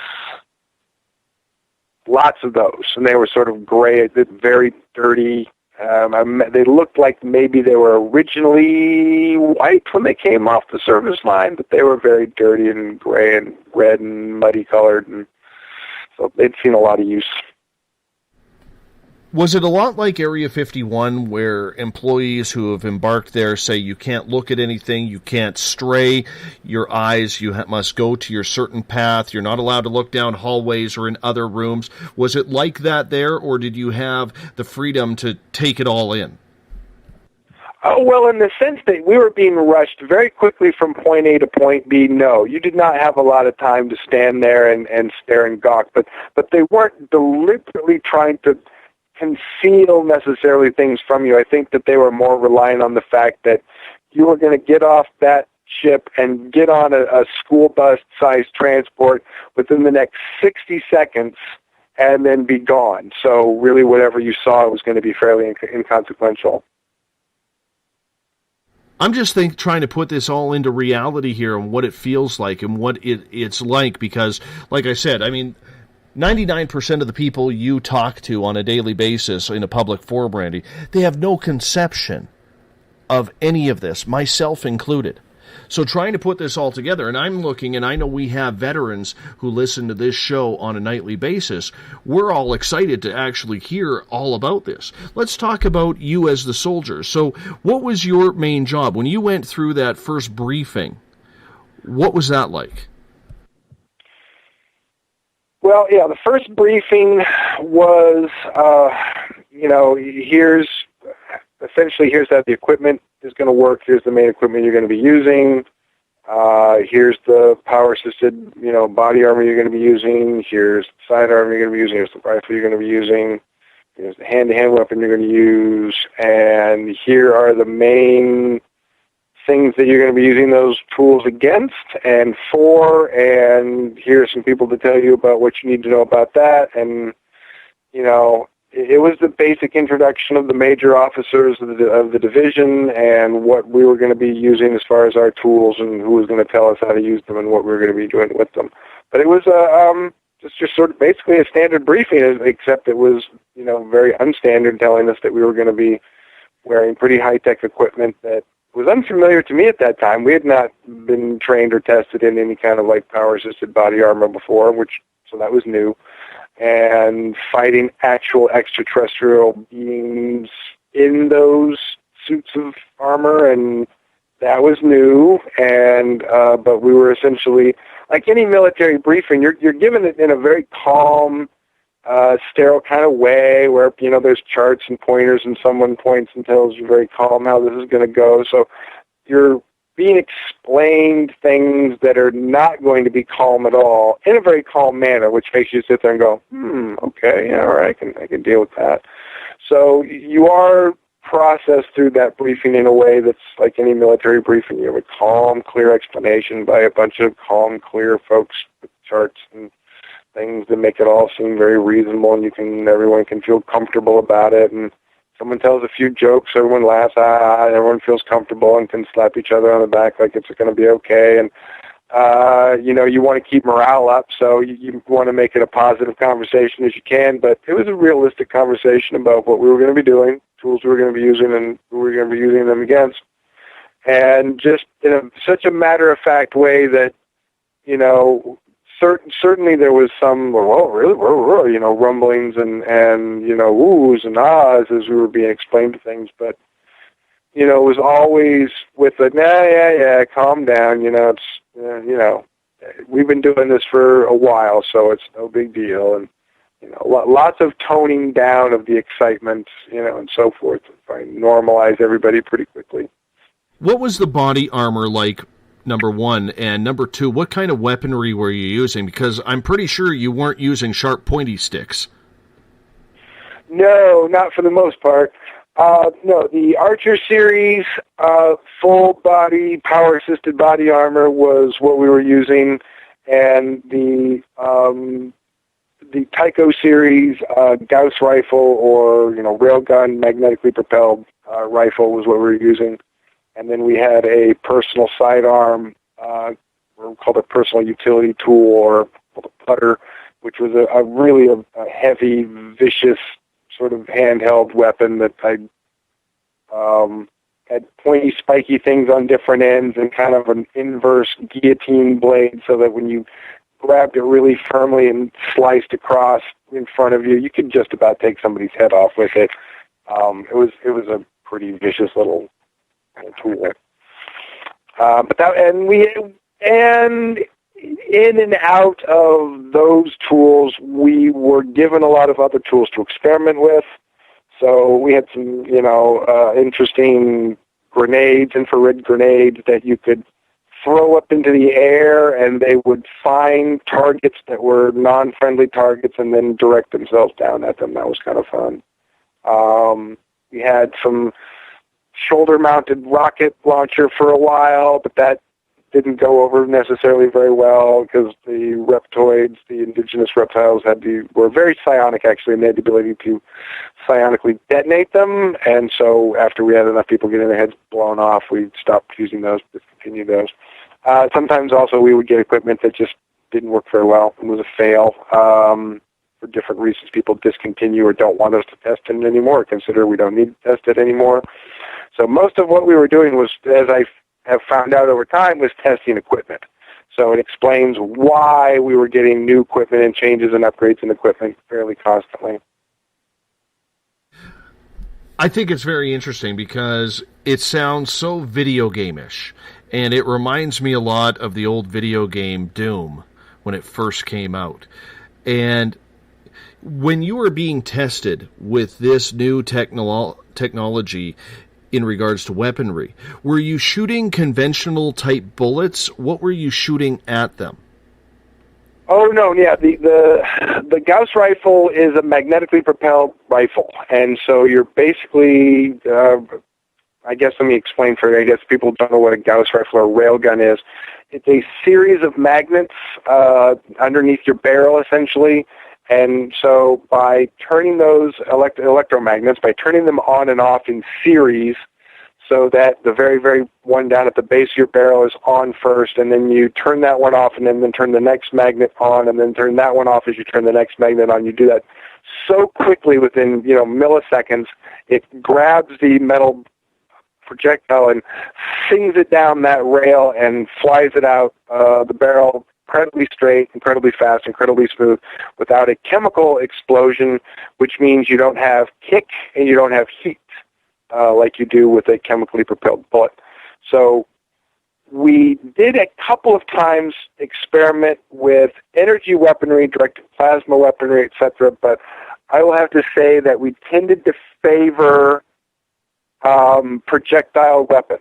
A weapon, a rifle that shot out a little metal object is something that we tended to prefer on the battlefield as opposed to a directed energy weapon for whatever reason. And I would suggest that it was the most familiar to us as human beings who have spent more genetic memory and generations shooting each other with guns than we have anything else. So, it's just very familiar to us. And those are essentially, when I got there, we were using an 11 millimeter projectile, it wasn't much more than a ball, to be honest with you. And the way that they kind of were fed in, they were occasionally changed the fittings to change the sizes to try and make them more aerodynamic, less aerodynamic. But the thing was, if you really wanted them to feed fast, you needed to sort of make them as, smooth or round as possible. The more complicated we got with sort of belt feeding, the more jams you had. If you had, jams were cost, not fun. So it just ended up more often than not in the transition that you ended up with a round ball that was flying out very, very quickly. But with a non-chemical propelled weapon that's shooting very straight, very quick, you end up getting an incredibly accurate shot, it turns out, with a little round ball. Especially because you are able to get spin, and you are able to get rifling on it, and so you are able to get it very, very fast and very, very straight. We started with an 11 millimeter projectile, and by the third year I was there, maybe the fourth year, we had moved up to a 20 millimeter projectile. So we had gone to a sizably larger projectile to try and bring very, very large reptiles with double circulatory systems and two hearts down faster, or not so going down so quickly with the 11 millimeter projectile. Let me ask you this, because I got a lot of veterans listening to this show in the chat rooms. They were asking, what was your MOS? Special Tactical Operations Division is a Mars Defense Force operation. So MOS is, I realize that everyone wants to know what a Marine Corps MOS is, but the United States Marine Corps Special Section does things a little bit differently. So when I was brought in as an augmented soldier, I was essentially just put in as infantry.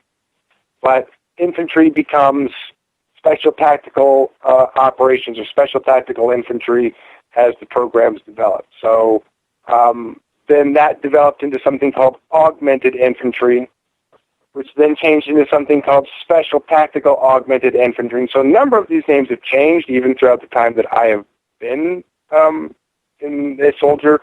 So that's a hard question to answer because none of the things that we did were as standard to Marine Corps MOSs. So when you... So sorry for the sloppy answer to that question, but that's just the way it works out. So when you went there and you realized that you were going up there for a reason, did you realize it was a militaristic type purpose, that it was you were going to be fighting extraterrestrial species, or did you think that maybe you were going up there to help colonize a planet? Well, when I had a chance to sit down with a junior officer to go over my contract when I was on Lunar Operations Command right before we took off to Mars, that was certainly one of the questions that I had, and his job was to try and explain it to me in a minimalistic enough way to make sure that I initialed and signed everything that I needed to sign and initial. So his explanation, which, anyone, again, who's been in the military knows that recruiters, lie like rugs to get you to sign an initial so that you will just sign an initial. So I can't say how much he was telling me what he thought was the truth or how much he just wanted to tell me, the easy street answer so that I would sign. But my question was certainly like, well, where am I going to go? What am I going to do? And he was like, well, chances are you're going to end up on a very boring space station or a very boring base somewhere doing next to nothing for incredibly long amounts of time, and it will be very boring. And he suggested, or you may end up getting sent to one of our colonial stations. You may get sent to Mars. You may get sent somewhere farther out. Who knows? But chances are you're going to be somewhere very boring where there won't be much action at all, and that's probably going to be that. So it was whatever he knew or didn't know. It was very downplayed, whatever I was going to be, whatever he thought or didn't think or knew I was going to be doing. I don't know. He just wanted me to sign and not ask probably too many questions. So I was certainly given an impression at that time that I was going to go somewhere boring, but that was probably because it was his job to tell me that I was going somewhere boring. How many people I had no idea. How many people are up there, Randy? Where? On Lunar Operations Command on the moon? Both. Or on Mars in the colonies? Both. Lunar Operations Command and is one base, is one area, and there's so many other operations and bases on the moon. I couldn't tell you what the total personnel is. There are a number of lunar colonies. I couldn't tell you what those personnel numbers are because they're not numbers that not all of those colonies are colonies that we're necessarily have shared intelligence with, so I couldn't tell you what their numbers are. Now, with the Mars colonies, there was a census that was going on earlier this year. And just as we were starting to get numbers for that census that were starting to come in at about 10 million, which was a pretty sizable number. That was more than what we thought. So, but not long after that, there was this huge explosion. There was some people were reporting either a natural or unnatural disaster or explosion of some kind. Some people consider that it might have been, a huge earthquake or natural disaster or reactor explosion. And there was all this questions about what was happening. And it turned out that there was actually a bit of an uprising we're not exactly sure in which colony and or colonies because they're not all run by the same people. I mean, the ICC manages or sort of operates the colonies, but each individual colony, as it turns out, is run by a different group or organization. And it gets very complicated as we're getting more and more intelligence about this. But now, after that, now we realize there's a full uprising and a whole bunch of people died. Now those census numbers are off again, and now we have no idea. So we were at 10 million earlier this year, and now a bunch of people are dead, probably somewhere between 1.5 million and maybe 3 million people are dead. So we could be, now somewhere more close between 7 and 8.5 million, but we don't know. But then there's the fleet. I couldn't say. I don't know how many ships are in the fleet, and I don't know how many personnel per ship in the fleet, so I couldn't tell you exactly how many people are in the fleet either. And then we also have some extended colonies in other places in the solar system that I'm not privy to know exactly where those locations are. I couldn't give you those numbers. We have no less than 24 fully stationed bases, military stations, but they're not like engaged in like military operations like we were on Mars every day, so I couldn't tell you what those personnel, outfittings are. We have an extended fleet that is outside the solar system now, but I couldn't tell you how many ships or how many personnel that is. That's all such classified information that I couldn't even get it for you. Even if we had it, I couldn't get it for you. Is there But we're talking hundreds and hundreds of thousands of personnel. That's amazing. How long? And do all these people know that they are there long term, or do they get to come home at certain points to check in with family and friends? I'm sorry, let me go back and answer that question in the vague numbers that I can. We are talking about no less than hundreds and hundreds of thousands of military personnel and millions of civilians. So those are the numbers we're talking. I don't know specific numbers, but we are definitely talking millions of civilians and hundreds of thousands of military personnel. Now, is that a worldwide or just American? Oh, no, that's global. That mostly United Nations countries, members, United Nation member countries, because you kind of have to be in the club to join the group.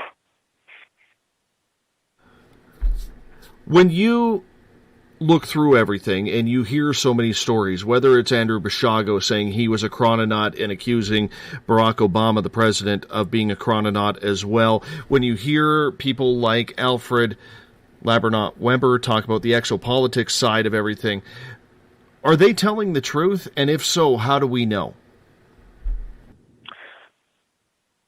Well, it's always hard to know what every person is telling for word for the truth. That's always a hard thing to do. I will say, I know Andy Basiago is a wonderful human being. I know that he has recollected his experiences, I think with an incredible amount of accuracy to the best of his ability, and I think that's a lot. That's significant. I am to understand that, in fact, Barack Obama was also a member of the program. There's really not much more I can say beyond that, other than that we also are to understand that he was in the program. Alfred has a lot of opinions about things and reports on a lot of things that I'm not necessarily going to agree with, but his job as a researcher and or a presenter of alternative media information, it's his choice to do, however he wants to do that. But if someone is an actual experiencer and has some actual experiences and I have a chance to sort of, hear what they're doing and listen to their briefing and ask my people if we need additional information on that, I can certainly double check all of that if I need to about someone or something specific, but, where it's relevant to my job. But I've also been told it's not our policy for me to go around pointing fingers at people and saying, you're not telling the truth and you're not telling the truth, because I could just spend all day doing that. So I certainly don't want to bother going around and pointing fingers at people. But I think people have to kind of stand on their own 2 feet on that one. I think Andy certainly does. So. Well, he hasn't been disbarred from the Washington State Bar Association yet. Absolutely. And I've said this to people who think that I'm making up stories, that if you think that the Marine Corps and the United States military thinks that people who impersonate officers is hilarious, and that I would continue to be doing this if I were impersonating an officer, you just got to be kidding yourself. So for the exact same reason that, I am not in handcuffs and he is not disbarred, are why we are not liars, because if we were telling mistruths, we would be liable for, being in breach of serious conduct code, as lawyers and military officers who are held accountable to a much higher standard than regular civilians. Silly question it might be, but I think it's relevant. Do you know how old you are? Yeah, about 80 years chronologically. Yeah. That's training periods, service period, altogether, it comes out to about 80 years old. So what year were you born? 1970. So quantum dilation is, packing all that extra time in there is how you end up with 80 years, but, So in relative human terms, you're 46. Correct. So the body I am in at the moment certainly has all the physiological properties of one being 46, because the body that I'm in was put back into a same age body when I was brought back to 17, so I was put back into a 17-year-old clone body, and that body has been allowed to age, progress normally, so certainly I would appear to be in the same physiological age body that my chronological age would appear to be. So yeah, I get to be basically an 80-year-old man in a 46-year-old body. Good times. We are talking with Randy Cramer tonight on Spaced Out Radio. We are talking Mars.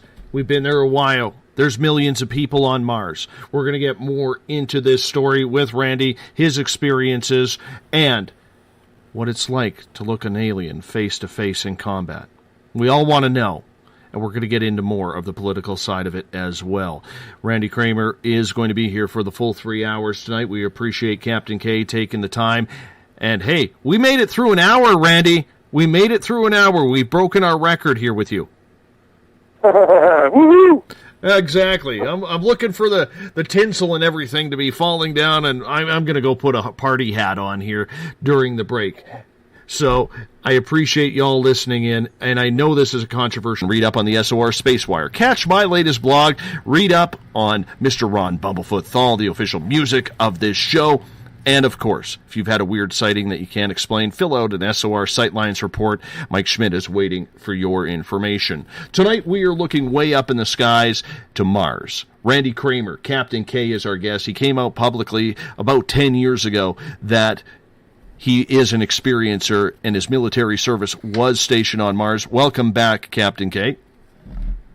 Well, thanks for having me, Dave.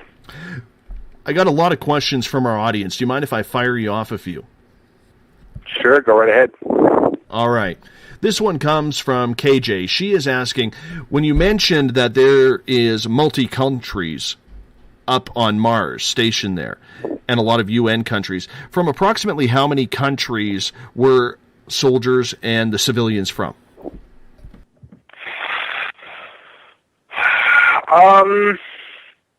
That's a hard question to answer because it's changed over time. The participating countries that are allowed to participate in space program activities has changed. So I would say when I started my tour of duty that there were probably less than the main countries probably were still the main sort of what used to be the G7 nations. And I would say now there are, I think we're up to maybe 14, 15 participating nations. It's still a pretty small number, but they have added a few. Do the soldiers who are there, do you get to come home for leave? Or does your family even know that you're there? Do you have to waive your rights to seeing your family for a number of years for your tour? Absolutely. For the contract, you certainly you're waiving all rights to communicate, write back home, make phone calls, take leave or liberties. I can say that when I was an officer and a pilot on the Nautilus, that was a little different.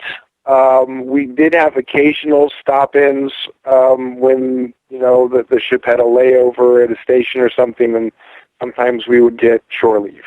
But, that was a little bit of an exception and a difference than when I was on the ground in the MDF, when it was like, no, you was just back to the base. And, the simulators were pretty cool as far as being able to feel completely immersed in an experience that was not like where you were. So, you could take a very realistic virtual experience, walk in the woods or walk on the beach as a recreational experience, part of your R&R time. So it believe it or not, it did make a difference, and it did feel like you got to get away even though we never actually got to go anywhere. So you did get the virtual sense of the feeling that you got to go somewhere and get away from your experience and your anxiety and your stress for the moment with a completely immersive virtual experience. That sounds right out of the movie Avatar. Sure. I mean, it's just, you basically have to wear this goofy hat and put on these goofy sort of oven mitt things so that you're in this kind of immersive simulator experience, which we mostly use for training, but also has a recreation purpose, so, or function, anyway. We see a lot of people going missing, whether they're in the forest. David Paulides writes quite a bit on this, and he's had some very successful pieces of writing, and whether or not it's human contact that is causing people to just disappear or if it's extraterrestrial contact. Could this possibly explain where a lot of these missing people go?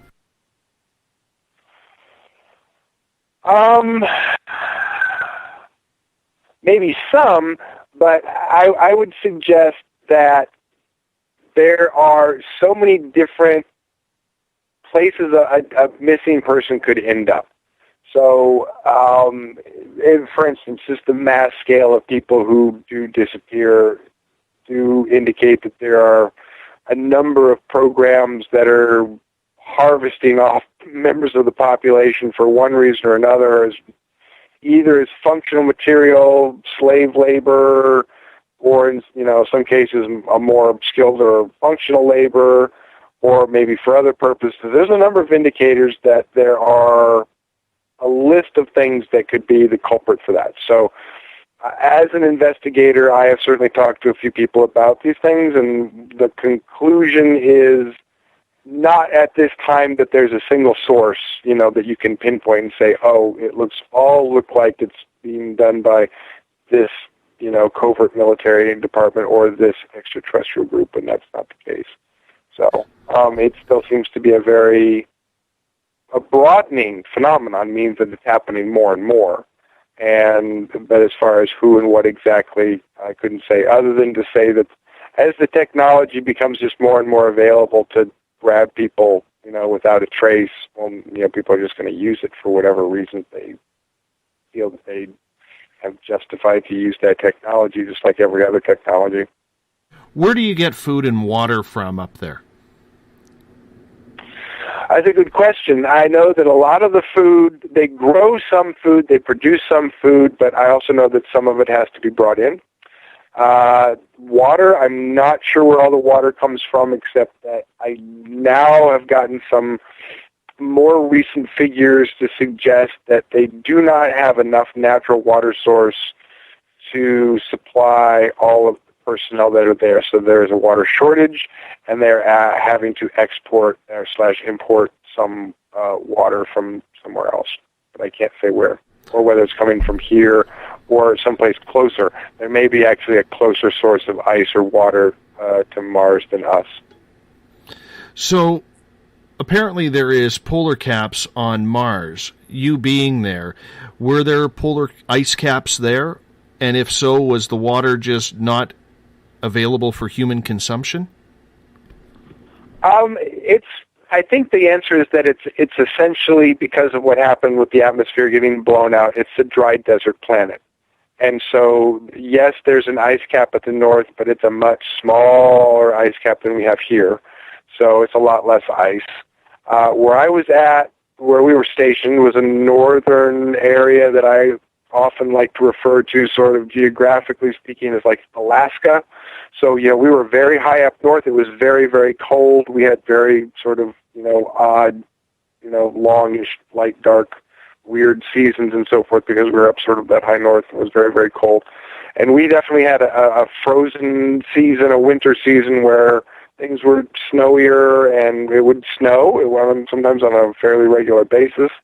Often light snow, not very thick snow, but again, because of the dry air. Anyone who's ever lived in Colorado knows how this is like can drop a dusting of snow half an inch on the ground at 7 a.m. and be evaporated off the ground by 11 a.m. So same thing can happen there. And there was a spring thaw, and there were small springs / tributaries, streams and so forth of running water that we would sometimes find. And it was certainly consumable. Sometimes it was not too cold, and we could lift our visors up or pull our helmets off and drink it and taste it. It tasted just fine. It was again very sort of got a rusty taste, a metallic taste, often because of the iron oxide and everything. It had like very irony water, very mineralized water, but it tasted fine. But from what we understand, there's just not enough of it occurring in a natural or easily accessible state for the numbers of people that are there now. So they're having some problems getting enough water to the millions of people that they need to get water to. I don't know necessarily beyond that what they're doing. Other than that, mining operations is one of the serious aspects of mining operations is attempting to find water, underground water sources. So there is a healthy supply of everything that is going on that we would need for human existence. Absolutely, yeah. But again, they don't have enough, so they're definitely still having to import stuff from somewhere else. But again, I'm not sure where all of it's coming from. But they are producing as much as they can, or trying to produce as much as they can to be self-sufficient. That's for sure.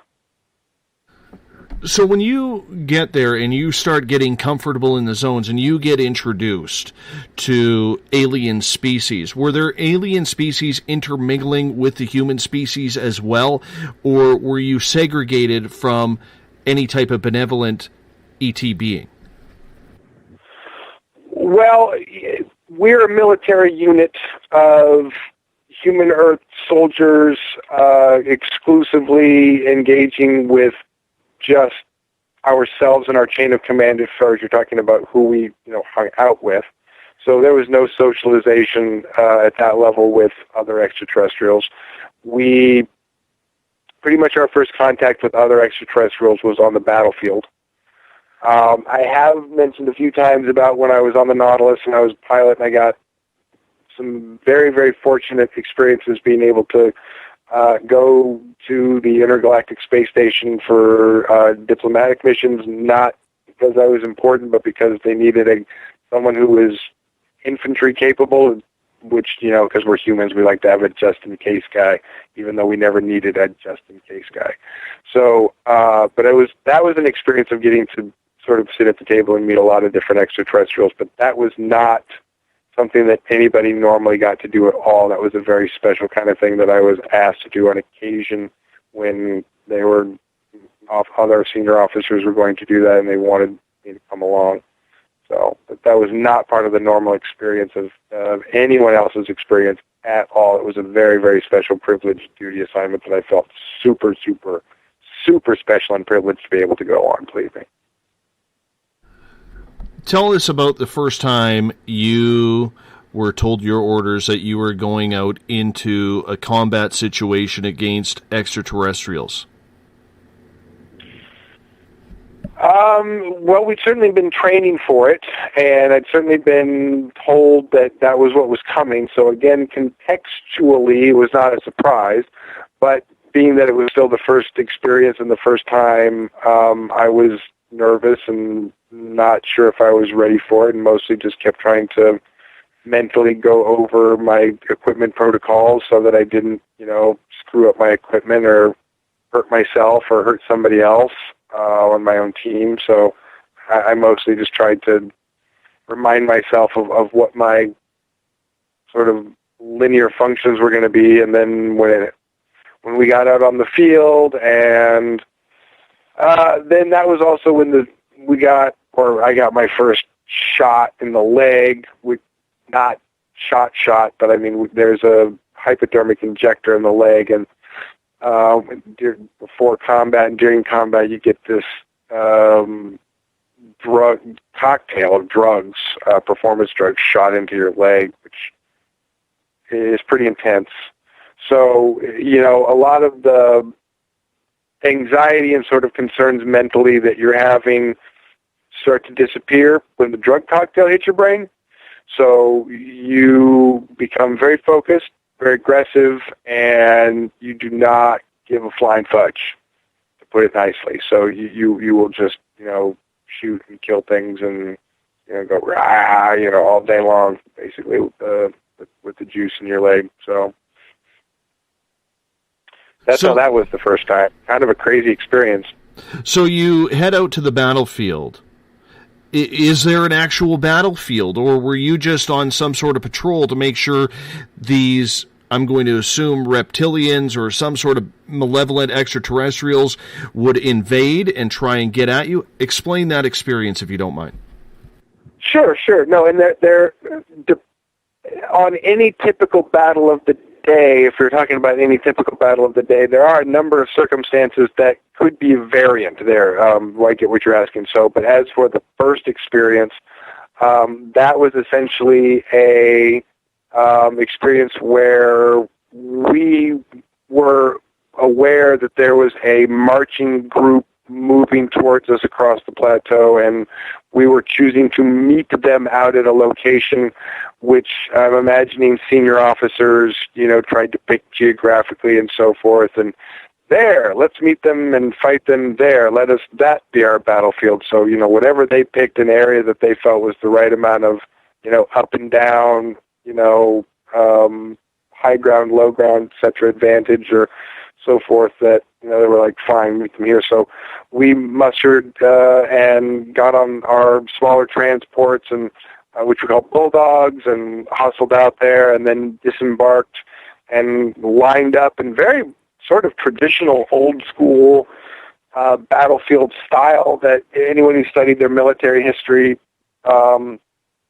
medieval history or Civil War history, where you're sort of mustering into significant blocks, and sort of outlining your form on the battlefield and talking about sort of what the basic strategy of the movement of your group is going to be. But then when you actually get into engaging in, the fight itself, it gets a little less orderly. It gets a little more crazy and chaotic.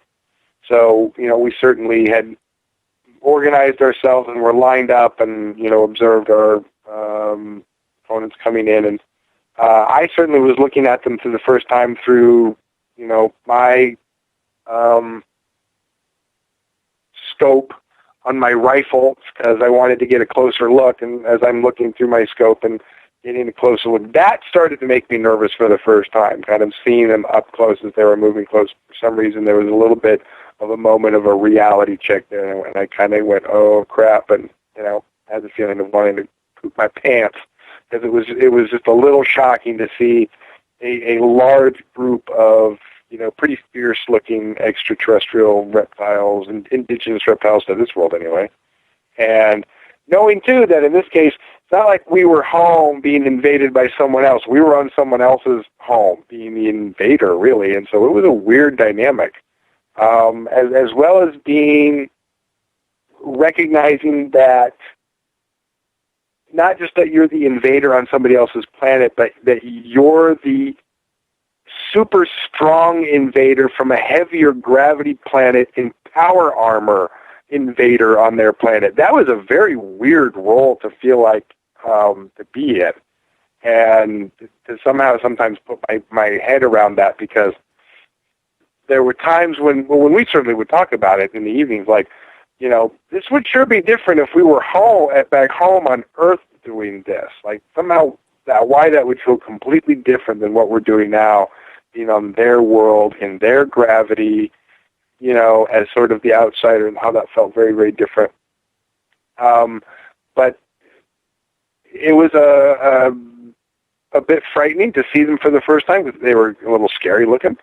Not ugly scary, but just fierce and, intimidating scary, and seeing something like you've never seen in real life before, or something you'd only seen represented in a movie or a game or something, and all of a sudden you're looking at it and your brain has to actually go, yeah, we're looking at that for real. And all the mental and emotional adjustments you're trying to go through. And, most of the people who were there were veterans of this experience. There really were probably only about less than 20, maybe just over 20, 22 or 23 newbies, in the group that had gotten there that week that I was included of. And so everyone was pretty good about, patting you on the back and go, you'll do fine, you probably won't get killed your first time, out, and stuff like that, and they're razzing you, but also trying to sort of, let you know it's going to be fine, and not trying to make it, make you panic or anything. But again, once the drugs kick in, and you're under orders to just, you're being directed through your earpiece by your commanders and where to go and what to do and so forth. It's very easy to know what the instruction is and what to do, and the drugs make you fight very strong and very fast, and you don't care. Do not care. So all the notions of all the emotions that you're worried about, the feelings and anxieties and all the stuff that you're feeling and thinking about before the drugs hit your system and you're fighting, they disappear. They're gone. When the drugs hit your system, you do not care anymore at that point. You just might. When it comes down to the battle, and I think there's a good point here brought up by Eric, and he's saying that he's surprised that there is actual ground tactics going on, considering the high level of technology with space travel that would be out there. Wouldn't it make that type of fighting obsolete? That's interesting, because that's what I would have thought too. When I got there, I was just as surprised at the incredible lack of air power as anybody else would be. And what I was informed of when I asked about that later is that we had an incredibly difficult time keeping our air power in the air, and that it turned out that the most effective tools that we could use that were the most effective consistently operational in that environment, in the sand and so forth, were the tools that we were using, which was powered armor, environment suits, and mostly magnetically propelled rifles. So I'm agreeing with that. It was just as surprising to me that we were essentially engaging in very classic ground military-style combat, because essentially air power was just not effective, because it was not able to be functional or utilized like you would think that it would be. So, and without going into a ton of detail about why that was, we had a number of obstacles that were making that very problematic for us. And our opponents also knew how to make our air power very, very ineffective. So anything that we had low and close was not effective at all. And the higher up things would get, the wonkier they would get, more electronic interference and so forth that we would have. So it really turned out that if you wanted to be the most effective power punch for your dollar per minute, guys in powered armor suits on the ground was it. And I agree that's a surprising thing. It was surprising to me too, but that's how it turned out. So when you first got your good look at these reptilians that were coming at you through your scope, what did they look like? They were carrying weapons which were handmade and hand-forged. Some of them looked like they were forged, by a metalsmith that really knew what they were doing. So some of them, just like crude, banged out pieces of metal. Some of them looked like really advanced forged tools. That's all I could really say about some of them. Some of them also looked just savage. That's really the best word I can come up with. I mean, they were just vicious-looking, savage-looking weapons that you did not want to get hit with, and they were scary-looking. And unlike things that I've seen here, or that we tend to use on the battlefield, but someone also, I know Simon Parks once asked if, would you say they were the reptiles who used scimitars, and I would loosely answer that question and said yes, but not in any conventional way that anybody would probably think that that's the way that you would say or what a scimitar is. But curved weapons is definitely a theme there, and curved sword-like weapons is definitely a theme there. But to say that they were just like or really like those weapons that we would use, no, not. But again, similar but different, very savage and odd, hand-to-hand, vicious-looking weapons, sharp, well-forged. In some cases, made up of different bits or decorated with different bits of stone or shell. They would sometimes have armored plates or armor that was handmade. It looked like it was hand-woven out of something interwoven, some fabric or leather that was interwoven with some kind of hard stone or shell, or in some cases what looked like a vitrified glass, which turned out to be very, very strong in battle. Not really sure what it was made of. It was strange. I mean, it was one of the stranger things that I had ever seen, because certainly if I was to look at an approaching force and try and compare them to anything that I understood in my own terrestrial military history, I was not looking at it. I was looking at something that defied explanation from the books, except that I was clearly being marched on in formation by warriors with handheld weapons. I could identify that much. I could say that much was familiar. And again, that's why I think, ground-based tactics were really what we had to use, because that's where they were making us fight. And we really didn't have much choice to fight our way. We pretty much had to fight their way. So, but they didn't have any type of gun-type weapons. The reptiles, the indigenous reptoids did not use them. They did not believe in them. They occasionally used spears or throwing weapons, had some stuff that they threw, throwing projectiles, missile weapons, but not any kind of like gun, projectile, beam weapon. No, they prefer a hand-to-hand, close-up fight. So how far did you try and stay away from them when you were on deployment? Because obviously your weapons can fire further than what they could throw a spear. Yeah, they can, but here turned out to be the interesting thing. The farther away they got, the harder it was to hit them.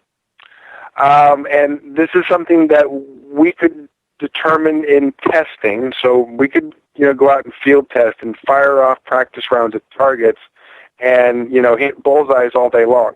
Okay, it was not a problem. But firing at live reptilian targets, especially the reptilian targets, this was different than with the insectoid targets. Insectoid targets the problem is that they would just come in vast numbers. But with reptoid targets, you could fire projectiles at them and they would not go straight. So we noticed that in target practice, we would get perfectly straight shots. In combat, we would get wonky shots. And so I can say over time why that is the case. At the time, we didn't know why that was. I can say over time we learned, and I learned that they're deeply, powerfully psionic beings, and so they were using a certain amount of psionic shielding around their bodies to bend and curve the path of the bullets. And so if you wanted to hit them, you had to be up close. The farther away it was, the easier it was to bend off the path of a bullet. The closer you were, the harder it was. So if you wanted to hit them, you had to get close. So pretty much we had to get close. We didn't really have much of a choice. They forced us to engage close. So when I say they forced us to fight the way they wanted to fight, I mean it. I mean, it really wasn't about, us picking and choosing our tactics in the way that we wanted to fight. We had to adapt to the way they made us fight. I would have never have thought that with the advanced technology that you were using.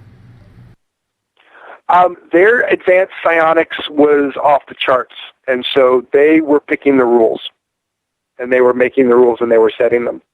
We didn't realize that at the time. That took some time for us to realize that, but yeah, they were seen as being primitive because they were fighting with hand-to-hand weapons and handmade armor and so forth.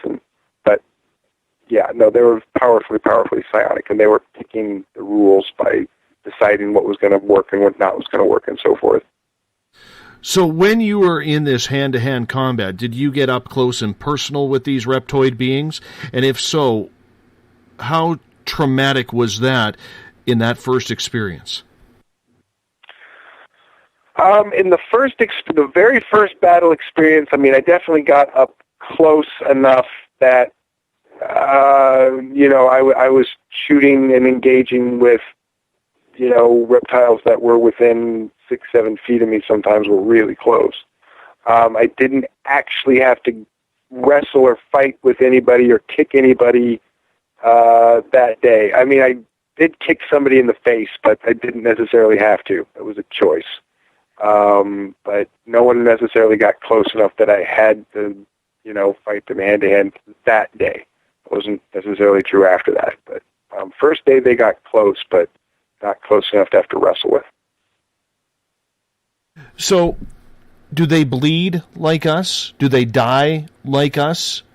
Absolutely, absolutely, they do. The difference with the reptiles is they have two hearts. They have a double circulatory system. They have what I would sort of call an interior external circulatory system, meaning an interior system that is primary to the circulatory of the internal organs, and an external system that is primary to limb function.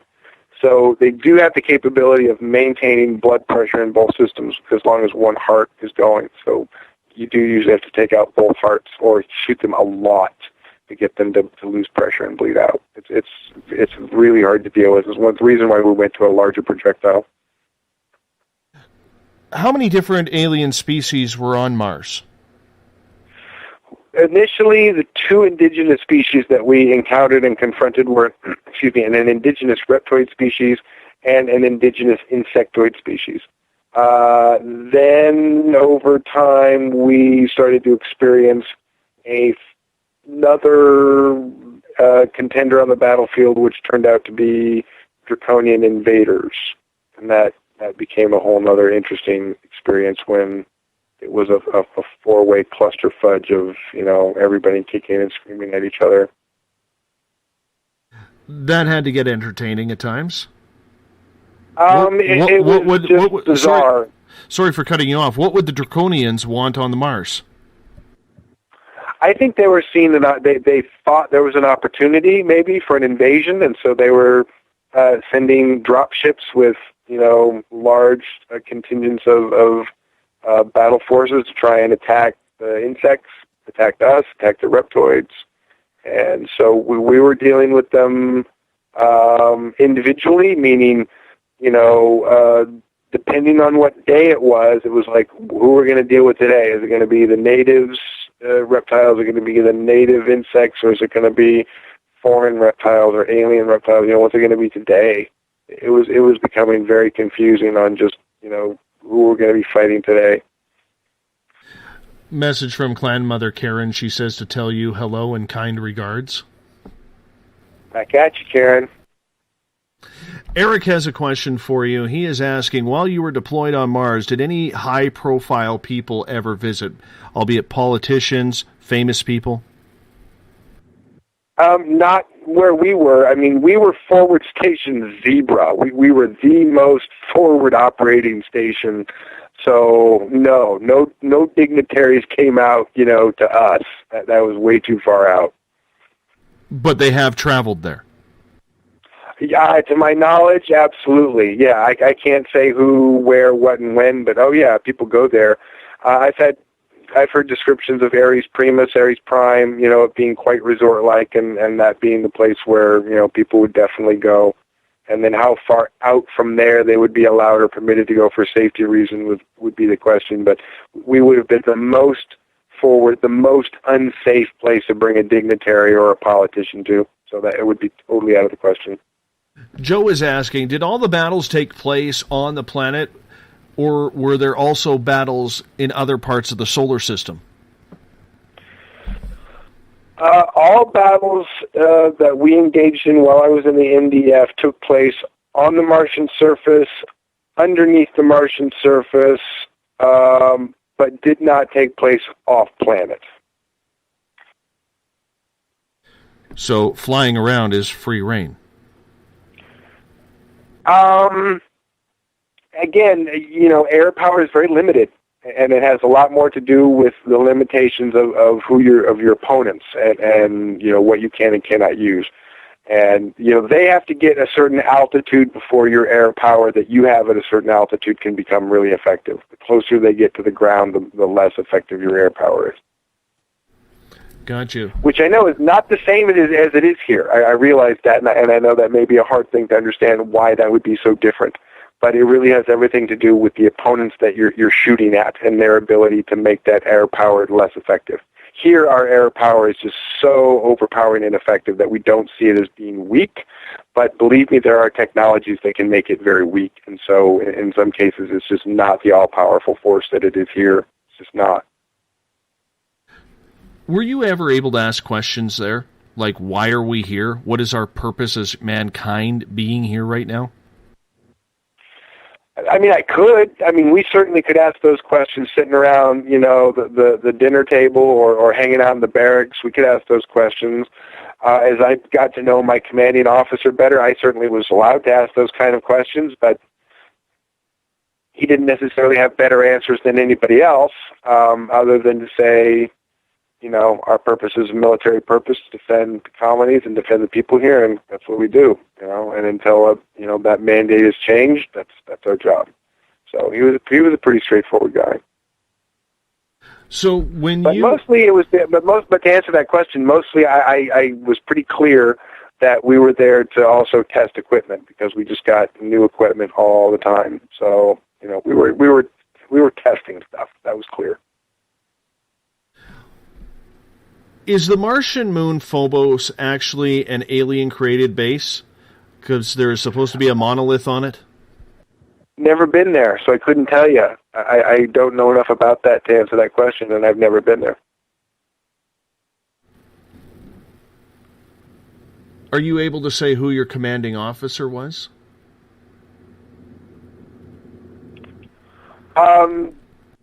Yes, that is Colonel Jack Jameson, who I've mentioned before once or twice as a former commanding officer of mine, yes.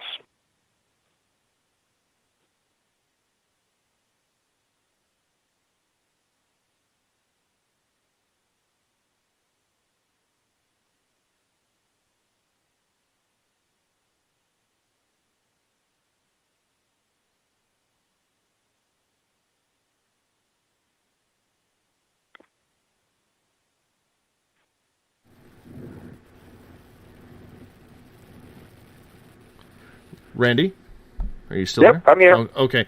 I'm curious in regards to the reptoids that were indigenous to Mars and the draconians that came in. Was there a big difference in between the two species? Quite a bit, yeah, as far as appearance, quite a bit. The draconians are a lot more alligator or crocodile-like. They definitely have a longer snout. If you've seen Jupiter Ascending, they have these sort of winged, sort of snouty reptiles. That's more draconian-like than not draconian-like. I'll say that much. And the indigenous reptiles on Mars were definitely shorter, flatter snouts, and were colored differently. They were more like rock lizards, or more like evolved from rock lizards. So they just they weren't quite the same kind of dark, kind of hard, scaly kind of crocodile skin. They were more of a kind of a pleasant, sandy colored rock lizard colors, and they're again with that the snouty face is a very sort of intimidating reptile face. The sort of more rounded rock lizard snout that they had was actually pretty friendly and not unappealing to stand and stare at. You could sit there and stare and have a conversation with them and not feel like you're looking at something frightening. So when you did battle, were you ever injured by one of their weapons? Oh, yeah. I've had arms and legs taken right off with them. Oh, yeah. They're sharp in some cases. Way sharp. Turns out that they are able to actually forge some pretty interesting materials. So that in some cases they are actually hammering metal, but in some cases they're actually using sort of baked, fused rocks, crystals, things that form these incredibly hard textures that mixed with resins or something. I mean, it's very interesting. I've watched them make it. It's really trippy. But they're able to come up with some incredibly hard, resilient substances this way, using very, very organic tools and organic making tools. But it's not all just, forged metal or hammered metal smithing. Some of it's some really interesting sort of materials manufacturing, to be honest with you. And how were they able to put your body back together? If you lost an arm or a leg, how were they able to put it right back together for you to have full use of it? Well, they don't right away. I mean, you get patched up pretty quickly. I mean, so first thing that happens if you lose an arm or a leg is there's an auto tourniquet, in the arms and the legs and the shoulders and so forth, and the hips and the suit. So you have something that automatically, cinches off the bleeding, and there are medics that, pull you off the field pretty quickly, and you get put into a medical bulldog and taken back to the medical facility pretty quickly. And then you get patched up, which basically is a holographic regenerating medical bed system, which essentially projects a perfect holographic, three-dimensional holographic image of your body over your body.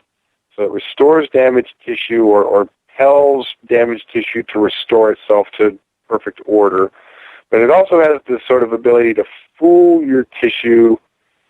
So if you have a limb blow off, the reason your limb doesn't keep growing is because your cells get to that air spot and go, oh, we have nothing to keep growing into, we have to stop here.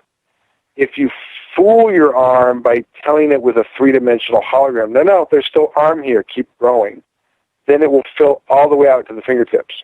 So you're partially telling that you're fooling it by telling it there's arm there so your cells will just keep growing, and you're partially telling it to be in the form of the perfect cell shape, not any damaged cell tissue shape. So pretty quickly your body starts to rebuild itself by a couple of extra technological mechanisms that you're sort of fooling it into thinking that it can just repair itself and grow out to the fingertips or your toes without any problem. And it still takes a while to grow stuff back, but I mean, the hand, can take a few hours. Arm can take the better part of half a day or so, or most of a day. A full leg can take day and a half sometimes, but it really depends on how much is damaged. But you can get most stuff put back together within a week. 5 days is usually about maximum, but there are some situations where it took longer. But there's most situations where 5 days is about the maximum to rebuild everything and get you cleared to go back out and be fit for duty. So when you had soldiers die, were they buried on Mars or were they brought back here and maybe some sort of military service for or were they repatriated is what I'm asking? I have no idea. Once someone essentially died, or became what we would call unretrievable. So if you're mostly dead and they're able to retrieve, your consciousness, you're retrievable. If you're not retrievable, you're unretrievable.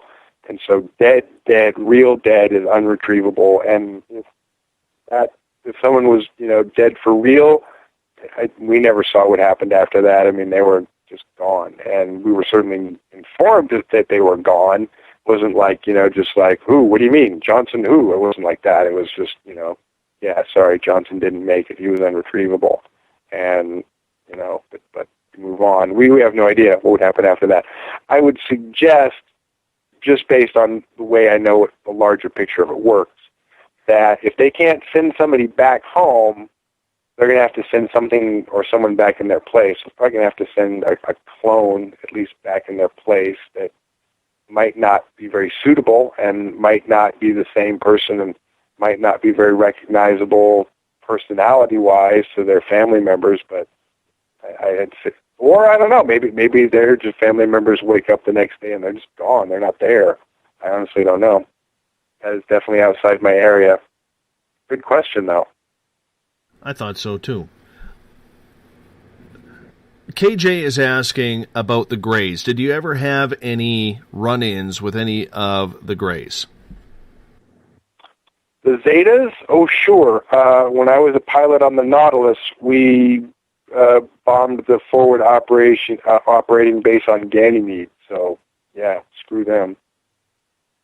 They're not happy people or happy aliens? No, not at all. We've pretty much evicted them from the solar system, so that they're not really a problem. But that's complicated. I mean, there's still people using essentially the Zeta clone drone, which is like this biological drone that looks like a Zeta, and still using them to make it look like the Greys are still active, but they're not. It's complicated. Samantha Mowat, who is a regular on this show, she has just chimed in the chat room. She is asking, Randy, when a limb is regrown, does a limb return to optimum functioning state, or does it return precisely to the state prior to the injury? That's a really good question. I would say that it actually returns to a more optimum state.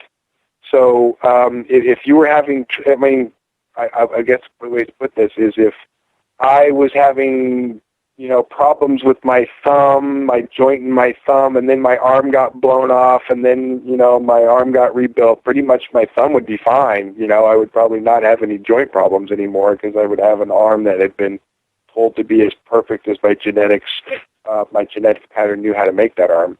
So, yeah, you actually get a slightly improved version. Good question.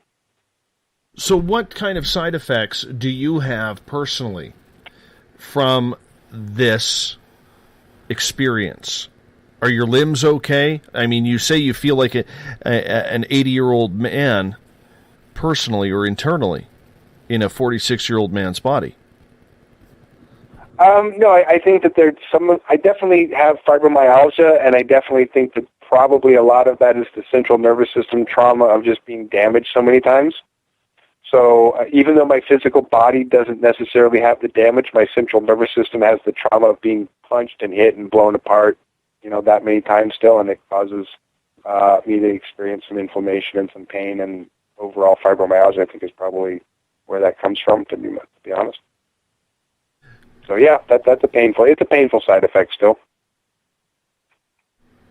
And I manage. I have people asking, were you able to ever see the Mars face up close and personal? No, was never there. I've seen some interesting things there as far as architecturally and buildings and so forth and structures, but no, never got to see the Mars face. Well, that sucks. You go all that way and you miss out on the biggest portion of it. I know, right? Shame on you, man. I didn't. Shame on you about that. What about other archaeological sightings? What is there? If you could paint a picture for our audience. We got about 5.5 minutes before we got to go to break. Okay. Two of the probably most fascinating things that I would say that I have seen architecturally were coming up to what was clearly the remaining skeletal structure of the girders of a skyscraper in the ground. Halfway buried, 3/4 buried, 9/10 buried. Who knows how much it was buried underneath sand at that point. But clearly looking at, the rectangular frame of incredibly old, rusted, beams connecting what couldn't be anything other than the frame of a very, very, very old skyscraper. That was absolutely fascinating thing to see and to come across. Another time we came across a surface village completely abandoned. And I would say, hard to say, it looked like it had maybe been abandoned for years, decades maybe, but I don't know about longer than that. But you still had a building, a little hut, stone constructed, carved stone hut, which had these swirly spiral patterns chipped into them all the way around, so it was sort of decorated that way. Internally, the internals of the buildings had like lined grooves up and down all the way around them, which, as someone who's installed tile once or twice, to me that looks like the kind of scoring that you would do on the inside of a hard wall to put tile on. So that makes me think that at some point these were little huts that actually were, tiled maybe quite nicely and maybe, looked nicer than they did.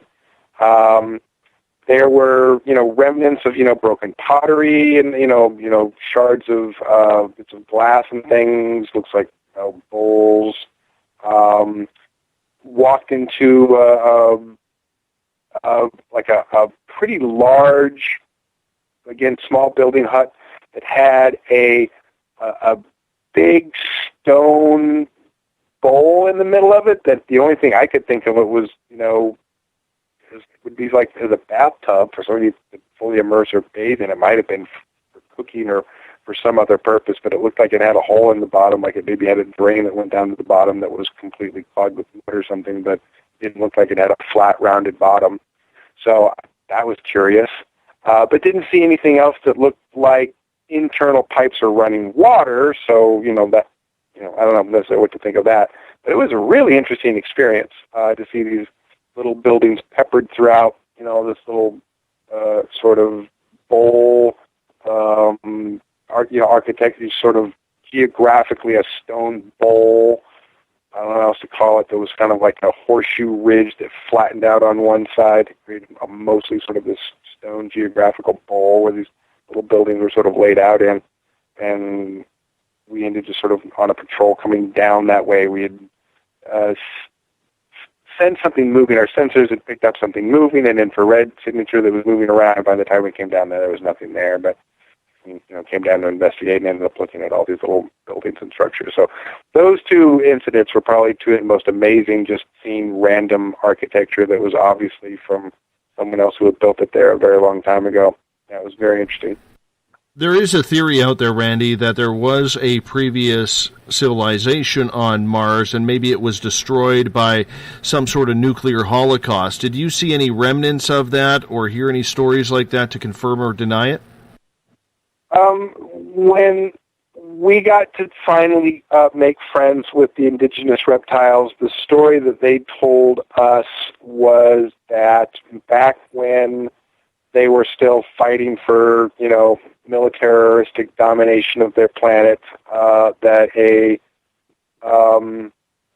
weapon not to be described in any detail, because they felt it was dangerous to describe such things in detail, but that a very, very dangerous weapon was deployed and blew out the entire atmosphere and nearly destroyed the entire planet, because basically once the atmosphere blew out, it created this pressure, massive pressure drop change so that, the oceans boiled immediately and the winds whipped up to about 800 miles an hour in about 30 minutes, and, trees were ripped up out of the ground, and every little animal and bug was ripped up out of the ground. And apparently, as all this moisture and so forth is moving towards blowing out into space, and then all of this moisture and oxygen, ice moving back up to the stratosphere and sort of gravity pulling and tugging on it, and a new stratosphere being created. But, so much of the moisture and atmosphere being lost at that point and having to restabilize itself. But that the storm of wind of 800 mile an hour winds that were swirling around the planet that continued, that were started by that event, continued for 2.5 months or something like that, for months before it settled down and into just piles and piles of stuff. So it was crazy. Randy, on that note, I'm going to cut you off here. We're going to continue that right after the break. Randy Cramer, Captain K, Life on Mars, coming up hour number 3 right after this. The final time tonight, we introduce Randy Cramer. He's a former U.S. Marine, still a Marine of sorts, because once a Marine, always a Marine. Spent 17 of his 20 years in the service battling aliens on Mars. Welcome back, Captain K. Oh, thanks for having me. And I'll actually make a clarifying point there. United States Marine Corps Special Section officers get a life commission, so I'm actually a United States Marine Corps Special Section officer until the day I die. Excellent. And I'm going to blame me being in Canada for not knowing that. So I have an excuse of being an international unknown here. So forgive me for that. Well, that's okay, and it's not everybody knows that, and it's a unique contract situation that we established and negotiated for different reasons. But yeah, we sort of made the decision-making process that we have the ability to keep our officers alive for as long as we need to, and we need them too much to let them retire. So once you become an officer, you get a commission for life, and you don't get to retire until you're dead. Wow, incredible. Do you get a pension? And do you get a given pension? that they can keep you alive for so long, that could be a very long time. Absolutely. Do you get a pension for your service? There's an arrangement for us to sort that out, but not in any kind of normal, typical way that would make me happy. But my brigadier general and I have had many conversations about how that's supposed to sort itself out, and I'm confident that we do have a satisfactory arrangement where that will be sorted out. Mm-hmm. Clan Mother Karen is asking, what is it you learned from Mars that you would say people should know and should change to raise their own personal frequency? I know that some people think that by having some sort of apocalypse or end of the world, that's the end of things, and it's not in any way, shape, or form.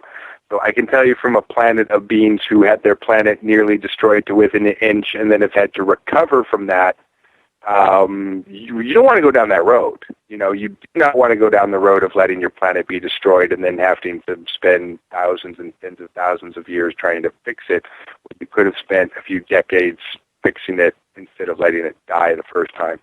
So if there's anything, I think that there's a lesson in there. It's that you absolutely can stop the destruction that you're doing to your planet and fix it, or you cannot, like they did, and destroy it, and then you're still going to be there. Some of you may die, but guess what? The reincarnation cycle means that you're not leaving. So the reincarnation cycle being what it is, if we destroy our planet, the few survivors that are here will then just still be the cycle of recycling souls and survivors again. So we'll still be here. We still won't get to leave. We'll still have to be on our planet. It will just suck more. So if there's any lesson, the lesson is that you don't get away from it by just not taking responsibility from it and letting it blow up and letting it be someone else's problem. Like, you really got to take care of your planet because you're going to be stuck with it no matter what. I've seen other beings go through this, many thousands of years after the fact, going with so much regret, saying, wow, if we only had, learned then, we wouldn't have to be, going through what we're going through now. And it's a harsh lesson for them to have to go through. So they certainly don't want us to have to go through it. Other species who I know who have lost their planets don't want us to go through that either. So, Everett is asking what type of governmental structure is on Mars. That's complicated because certainly the insectoid species have their own sort of civil political infrastructure that's not like the civil political infrastructure of the reptoid species, which is not like the civil political infrastructure of the humans. So that's a tricky question, and I don't necessarily know enough to know about the colonies other than that it's a kind of a classic colonial system where the bankers and the money people, the investors, are essentially, run as the ICC, MCC, and the colonies themselves are operated as business states and have to do business with the business arm of the colonies in order to stay profitable and function, which means all of the business ordering and requisitioning and making sure that they're supplied with food and water and workers and so forth all has to be negotiated or contractually worked out through that. So I'm not actually sure other than to say that it's a business relationship. Our the way we organize our structure, civil political structure there is like a business structure. It's colonial, which was a business structure. So, but that's a loaded question depending on who you're talking about. I want to ask about NASA here for a few minutes, if you don't mind, because there's a couple things going on here. They've killed the shuttle program. We have to rely on the Russians now to get anything up to the International Space Station. Why do you think NASA took such drastic measures in their, I'm going to call it, dehancement of their shuttle program? I know exactly why, and this was not because NASA wanted to do this. You got to understand that first of all. This was never because NASA thought this was a great idea, and NASA said, "Hey, let's get rid of our shuttle program and hand it over to private industry to develop private rocket programs.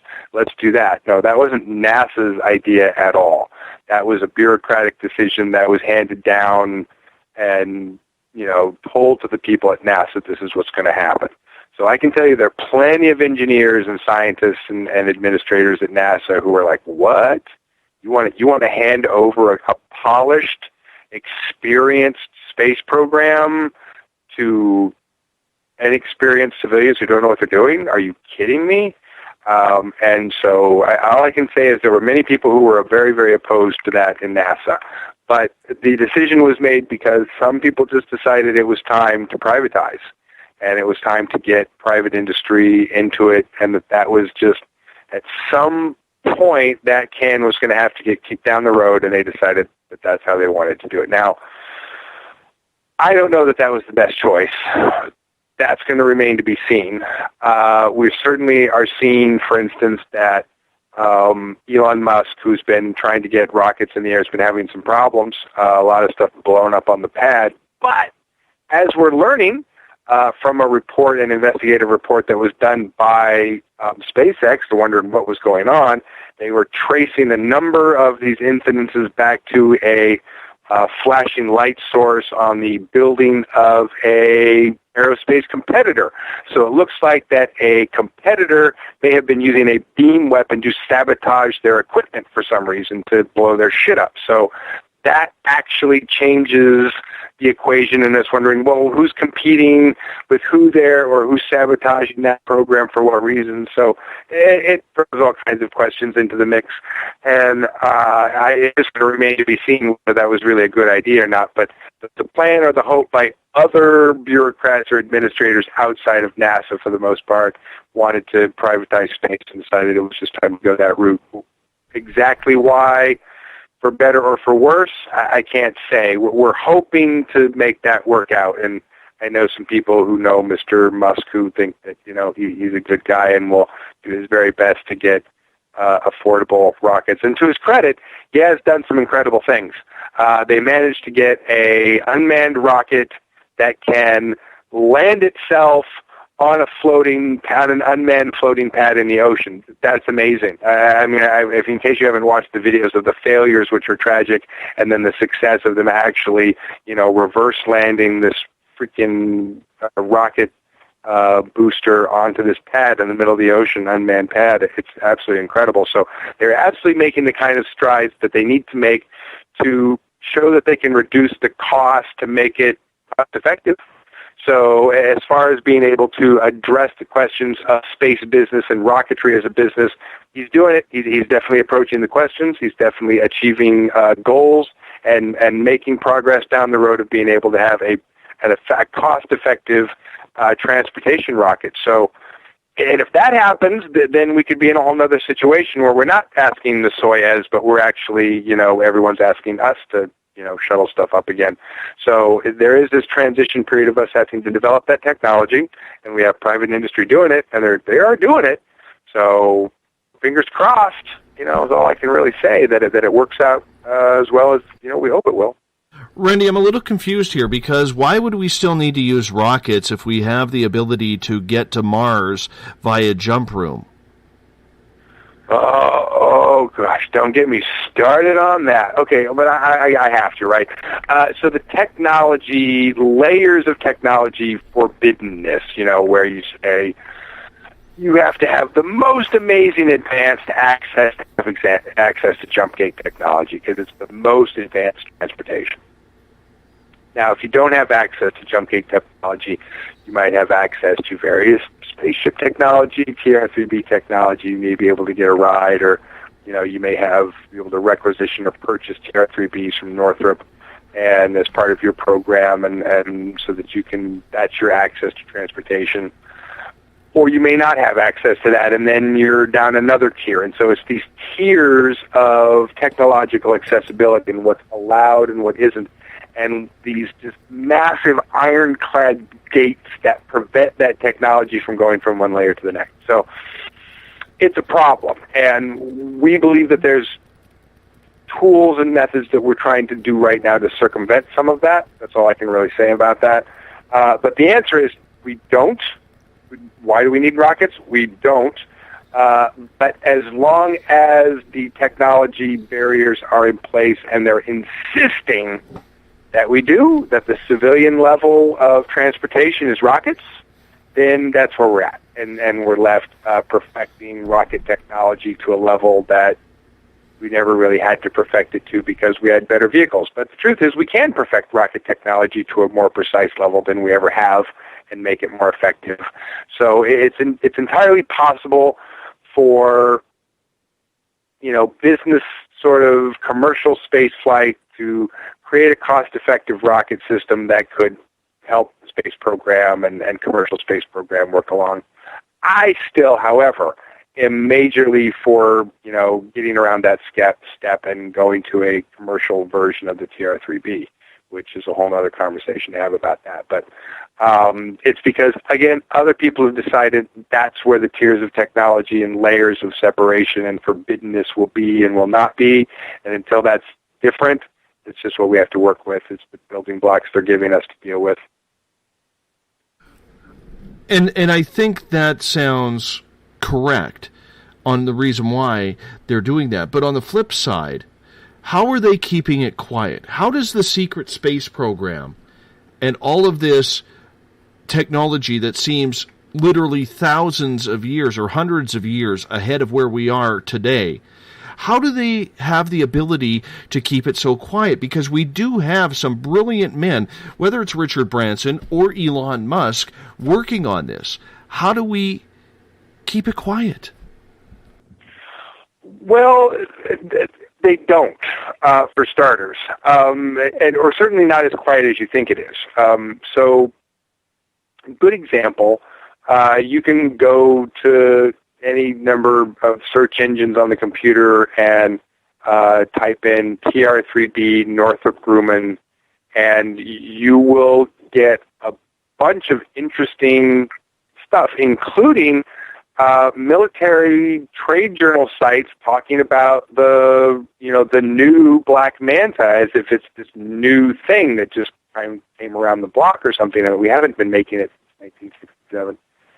And so there is actually conversation among the trade journals, among military people who are in industry people, about the new reconnaissance, craft and so forth. And so there is conversation that's been happening that's not so super secret, that is starting to leak that information in. And trade journals are this really interesting area for people who are in the military or who've been in military contracting and know what I'm talking about. I knew someone who was intermediary military between military contractors, and he would often have these military trade journals sitting on his desk, on his coffee table, and on his desk. And these are not classified documents. If you are in the business of being in the business of working with these people, you can get on the mailing list of these trade journals. I think even as a civilian, you can, if you know the names of these trade journals, you can track them down. You can get your name on the mailing list and get them sent to you. They're not classified documents, but they will have some of the latest military technology that's on the horizon, about to be released. We're going to see this soon. It's all this very, very, very cutting edge. It's just coming around the corner stuff. This is just coming off the drawing board. This is going to be available soon. If you're in industry, you want to know about this. So those trade journals and websites and information are talking about it, have been talking about it. So it's not a secret. People are discussing it. They are talking about it. It's still just not a thing that Tom Brokaw talks about on the 6 o'clock news. I don't know. Is Tom Brokaw still on the news? I don't know. So there is levels of secrecy and levels of what people, and levels of deniability. That's sort of the more important thing. We have a ton of people who know this stuff, a ton of people who've seen them, You better believe Elon Musk knows that there's a TR-3B and knows that the military has a magnetogravitic propulsion system. He'd be a moron if he didn't know that, and I know he's not a moron. So he knows as well as anybody else, though, that he has limitations that he has to work within. So he's, doing that. So he's working within certain limitations, and not just working on rockets. He's doing some other pretty cool things. If you haven't seen his latest solar tiles thing, that the roofing tiles that are like these compacted solar electric panels, incredible. To be able to turn houses into complete solar generators, and then using the battery thing that he's got, save the power for later just by tiling the roofs with these things. Brilliant concept. So he's doing other things too that are, taking that technology and information and trying to help. So I give the guy a pat on the back for doing what he can with the parameters they're letting him work with. And until that changes, or until we're able to shift that, which, not talking on the radio, but believe me, if I had the right people from Northrop and the FAA and a couple of senators in the room, we could talk about a reason why we want a commercial TR-3B, tomorrow. But I'm not going to try and sell that on the radio, but I could sell that to a room of guys that needed to understand why we needed to do that. Do you think Ben Rich, before he died, the former president of Lockheed Skunk Works, was trying to hint out in a lot of his comments that this technology is real? I don't know that there's a direct relationship between his death and like it being unnatural, or that he was taken out. I can't confirm that's the case. I would suggest, though, that he was certainly trying to do a bit of wink, wink, nudge, nudge, as much as he could.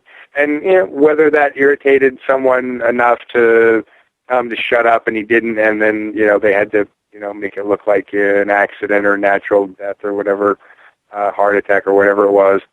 I can't say that for sure. But I would say from some of the statements that he was making that, yeah, he was trying to give a wink, wink, nudge, nudge. Yeah. What about the Mars rovers? We see these images, and a lot of people say they have seen images of people or some sort of technology, bones and bone structure. Are the Mars rovers actually on Mars patrolling around, or are they elsewhere? No, yeah, they're on Mars. I have actually seen a stack of images, stack of photos, and which I've shown a few of them to a few groups of people, and had some people spread them out all over the internet, which is not what I wanted to do, because we knew that there were images within these stacks of images that were not necessarily genuine images, and so we knew that it was not 100% stack, and therefore I was not going to release a stack that I knew that was not 100%. So, but some of the stuff has been released, and some people have talked about it, but I did get to see a whole series of images that were very clear on what was going on there. And so you've got the rovers very close to each other. In fact, a picture of one of the rovers taking a picture of one of the other rovers about 100 yards away. That was pretty funny. And then a picture of one of the rovers taking another picture down the hill of the facility where the technicians who were managing and taking care of and monitoring the rovers or apparently work every day or work and live.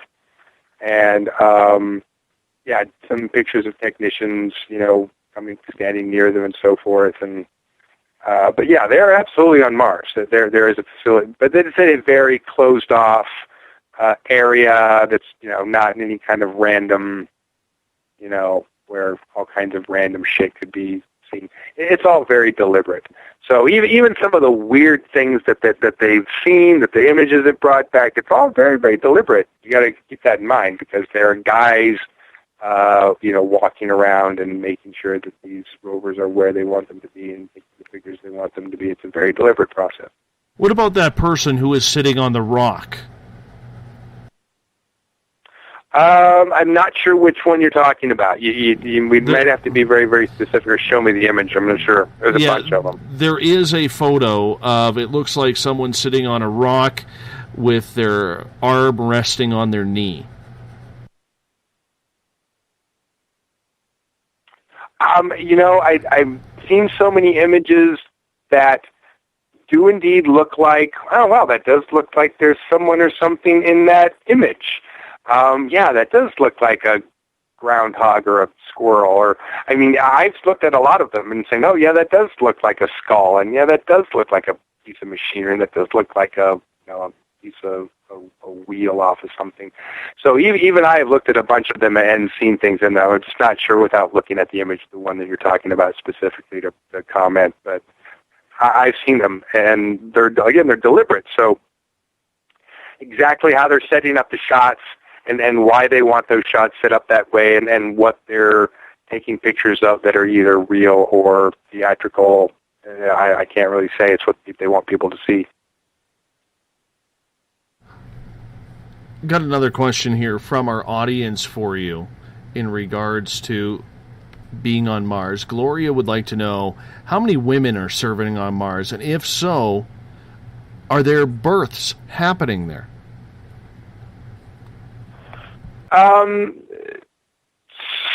So the only way I can answer that question is that our personnel breakdown, men to women, was probably about somewhere between 2/3 and 3/4 and a third to a quarter. So men to women. So a larger contingent of men than women, but about that 2/3, third, 3/4, quarter. And no, as far as to pregnancies or births among soldiering women, where we were in our division, everybody was on birth control of some kind, or whatever they were. I mean, I wasn't a woman, so I'm not privy to exactly how that worked. But the women indicated, we certainly understood that there was birth control being used, and no one ever got pregnant, and they were never worried about it. And yeah, no one ever got pregnant. There were no babies. Not where we were. The colonies, I have no idea how they regulate that or what the numbers are at all. I would only imagine, from what I understand, that there is no free birthing, even in the colonies. You don't get to just, let's have a baby. Like, you don't get to have a baby unless someone decides they get to sign the form in triplicate, and you get to have a baby. Let's move on here, and we have a question from JD. She is asking, if there are people on Mars already, what explanation do they give for recruiting, for being the first Mars colonists? And, this triggered a memory that I had about Laura Eisenhower. I mean, they're taking elitists up there, are they not? They have been. That is certainly a group of the people they have been taking. They've been taking an interesting sample of a lot of different groups of people for different purposes up there for decades.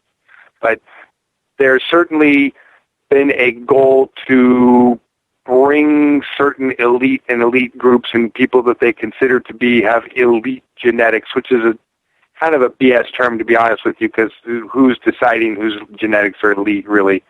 But there's certainly a desire by people to get prime genetics, and people who are considered to have prime genetics as part of their group or their sampling. And getting to a question from Joe here. And Joe is asking, since you came back, Randy, have you ever met any others that went through the same experience that you have? And are you in contact with any of your fellow Space Marines?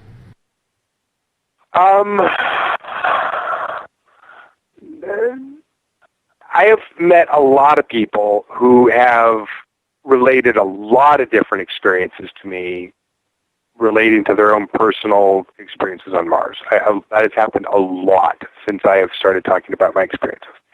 And I've certainly had to glean from those ones that I don't necessarily think are genuine, or ones of which I would just have to tell someone, yeah, you need to go meditate some more on that and get way more clear on that before we have a conversation about that.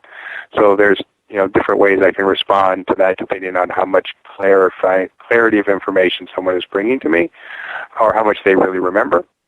I have, in fact, met someone here in my house, who came to my house here, who I had met on Mars.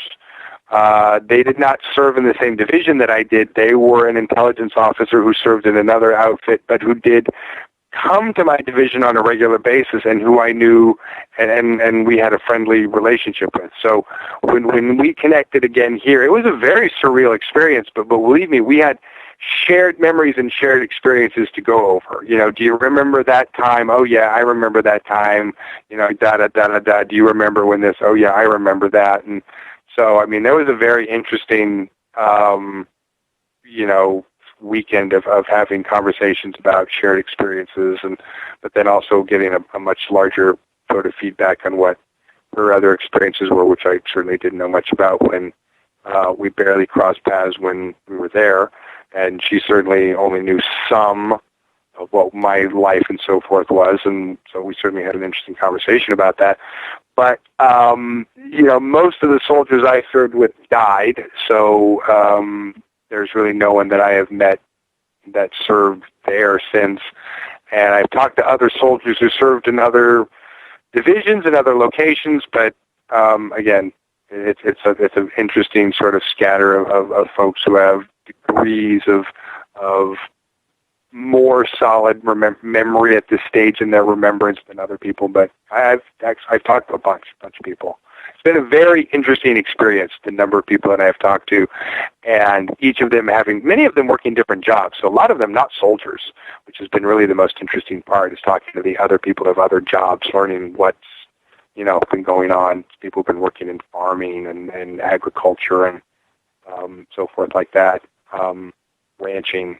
So pig ranching, yeah, there's definitely making bacon on Mars. Bill is asking, what are the chances of us non-military people ever being trained as support staff for future missions? Well, that's an interesting question. I'm glad you asked that.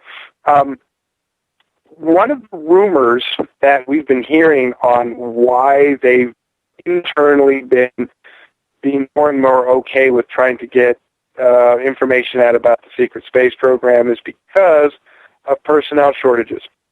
And that eventually, you know, one of the reasons why they have to tell the truth or some version of it is not just because, you know, you have to, like we believe they do, but because they actually need more people. They actually have manpower shortages and need more personnel.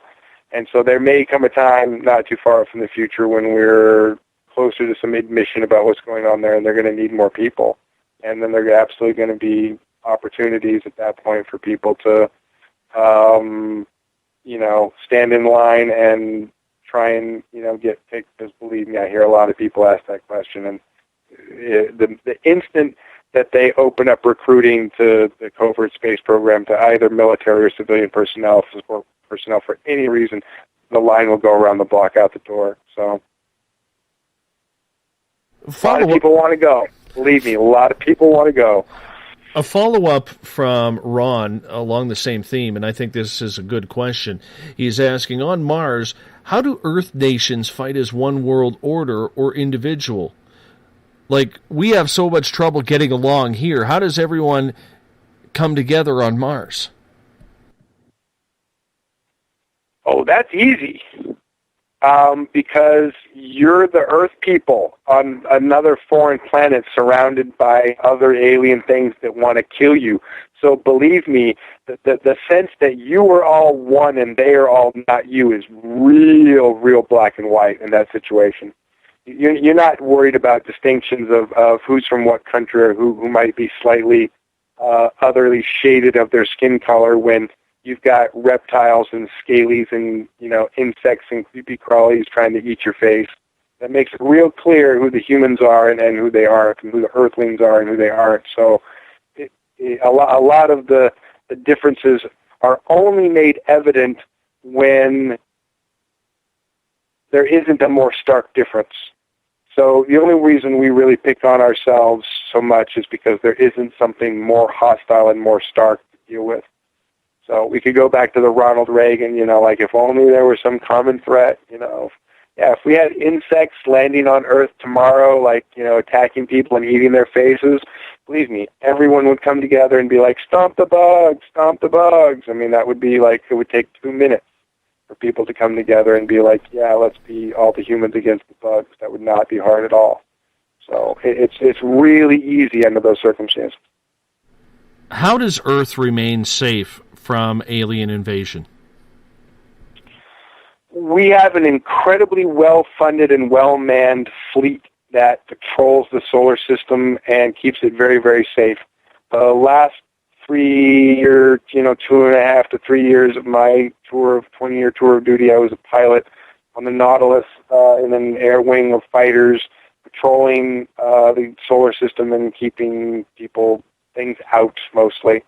So if something was there that wasn't supposed to be there, we chased it away or shot at it, and we have an entire fleet that does that just keeps things out that aren't supposed to be out here and keeps us safe and protects our airspace.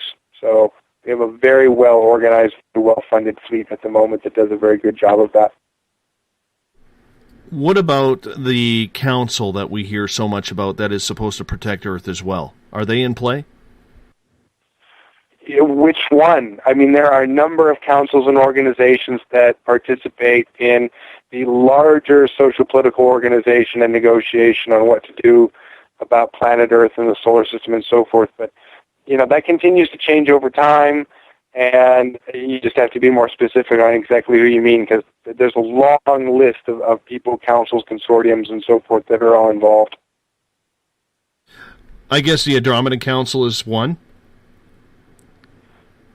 Yeah, sure. The Andromedan Council is one, and they're a member of a larger body of the Intergalactic Council, and the Intergalactic Council is, a lot of other councils brought together. So it's, we have a lot of help. We have a lot of people negotiating and trying to help us sort out different things, but we've actually made quite a lot of progress as far as our own ability to manage space defense and our sort of social political negotiation with other species. We're getting pretty good at doing a lot of this stuff without the hand-holding that we needed 30 years ago. Let me just put it that way. Politically, is every president of the United States in the know of this project, or is this way above presidential scale? Neither, meaning that no, not every president gets briefed sufficiently, but also no, it's not necessarily so above presidential scale that they don't know anything. It really does depend. And so it really depends on the president and what information and access and clearance that they can get based on what job they may have had before. So there's a reason why Eisenhower, as a 5-star general, had probably one of the highest accesses clearance as a president, because as a former 5-star military general, he had an incredible amount of, access and a high level of security clearance as far as someone who could deal with that information because he was used to it as a general. There were certainly other presidents who were not felt that they would necessarily handle that information as well, so they were given limited amounts of information. The typical process became to get a good psychological profile of the president before you gave them any kind of a briefing, and then based on the psychological profile of the president would basically be on what you would tell them, what you wouldn't tell them. So Nixon, didn't know much. Kennedy knew a little bit more because he was a little more able to understand it. Nixon was a little more closed-minded, so he didn't tell him much. Ford was really not that bright, so there was really not much to tell him. His job was basically just to sort of clean up and sweep up and cover up shit. So there's definitely didn't want to tell him too much what was going on. Reagan was out of the loop, about as out of the loop as you could be, because he was a puppetronic. And then, H.W. Bush, he was a CIA guy, so he certainly had quite a bit of information. Then you get Clinton coming in, and he didn't have as much. And then Bush's son comes in, who was an absolute idiot and was kept as out of the loop as possible, but then his whole administration was being run by Dick Cheney. Dick Cheney knew quite a bit. Dick Cheney has had his, arm up the butt of this to his elbow for decades. So, but exactly what he does and does or does not know is always hard to say. Sometimes I think some people suggest that he knows more or does more than he is or does, and at the same time I think he tries to make it look like maybe he isn't as well. But it's hard to say without the real list of names of people who are responsible. And then certainly when you get up to Barack Obama, there's someone who, because he was in a previous classified program, he had a higher security clearance when he became president, so he had access to information that presidents before him didn't have. So it totally depends on the president. Turns out it's not dependent on you just being president and all. It depends on what you were before you were president, and what your psychological profile as president determines that they can tell you. So as someone like Eisenhower, because he was a 5-star general, do you buy into the theory that he actually made the trade technology for extraterrestrial or for human study? Oh, no, I can tell you that wasn't his decision-making process at all. That was Truman's. That was Truman's decision. That wasn't Eisenhower's decision. Eisenhower was all about trying to establish some other protocols and some other decisions, and essentially because once he found out what Truman did and was trying to figure out how in the world he was going to deal with it or respond to it, he really realized that the only option was a long-term plan. There was really nothing he could do in a 4 or 8 year, even in an 8-year presidency. He was going to have to come up with something that was going to have a much longer term strategy to deal with this than his presidency. So, do we have any further information on what that legacy of his needs for the secret space program were? Oh, yeah. He signed the United States Marine Corps Special Section Special Code into law. So he created United States Marine Corps Special Section. Thank you very much. So, yeah, without him, there would be no us. And because of him, there is us. And because of there is us, there is hope. So if it isn't such a political battleground anymore about learning about this secret space program or what it entails, is it just written off in a budget? Like, how do they deal with this? How do they get the funding for this? A lot of different sources, as it turns out. So, we're funneling money in so many different directions that there's just a ton of different sources. We know that there's a certain amount that's been coming out of the black budget for decades.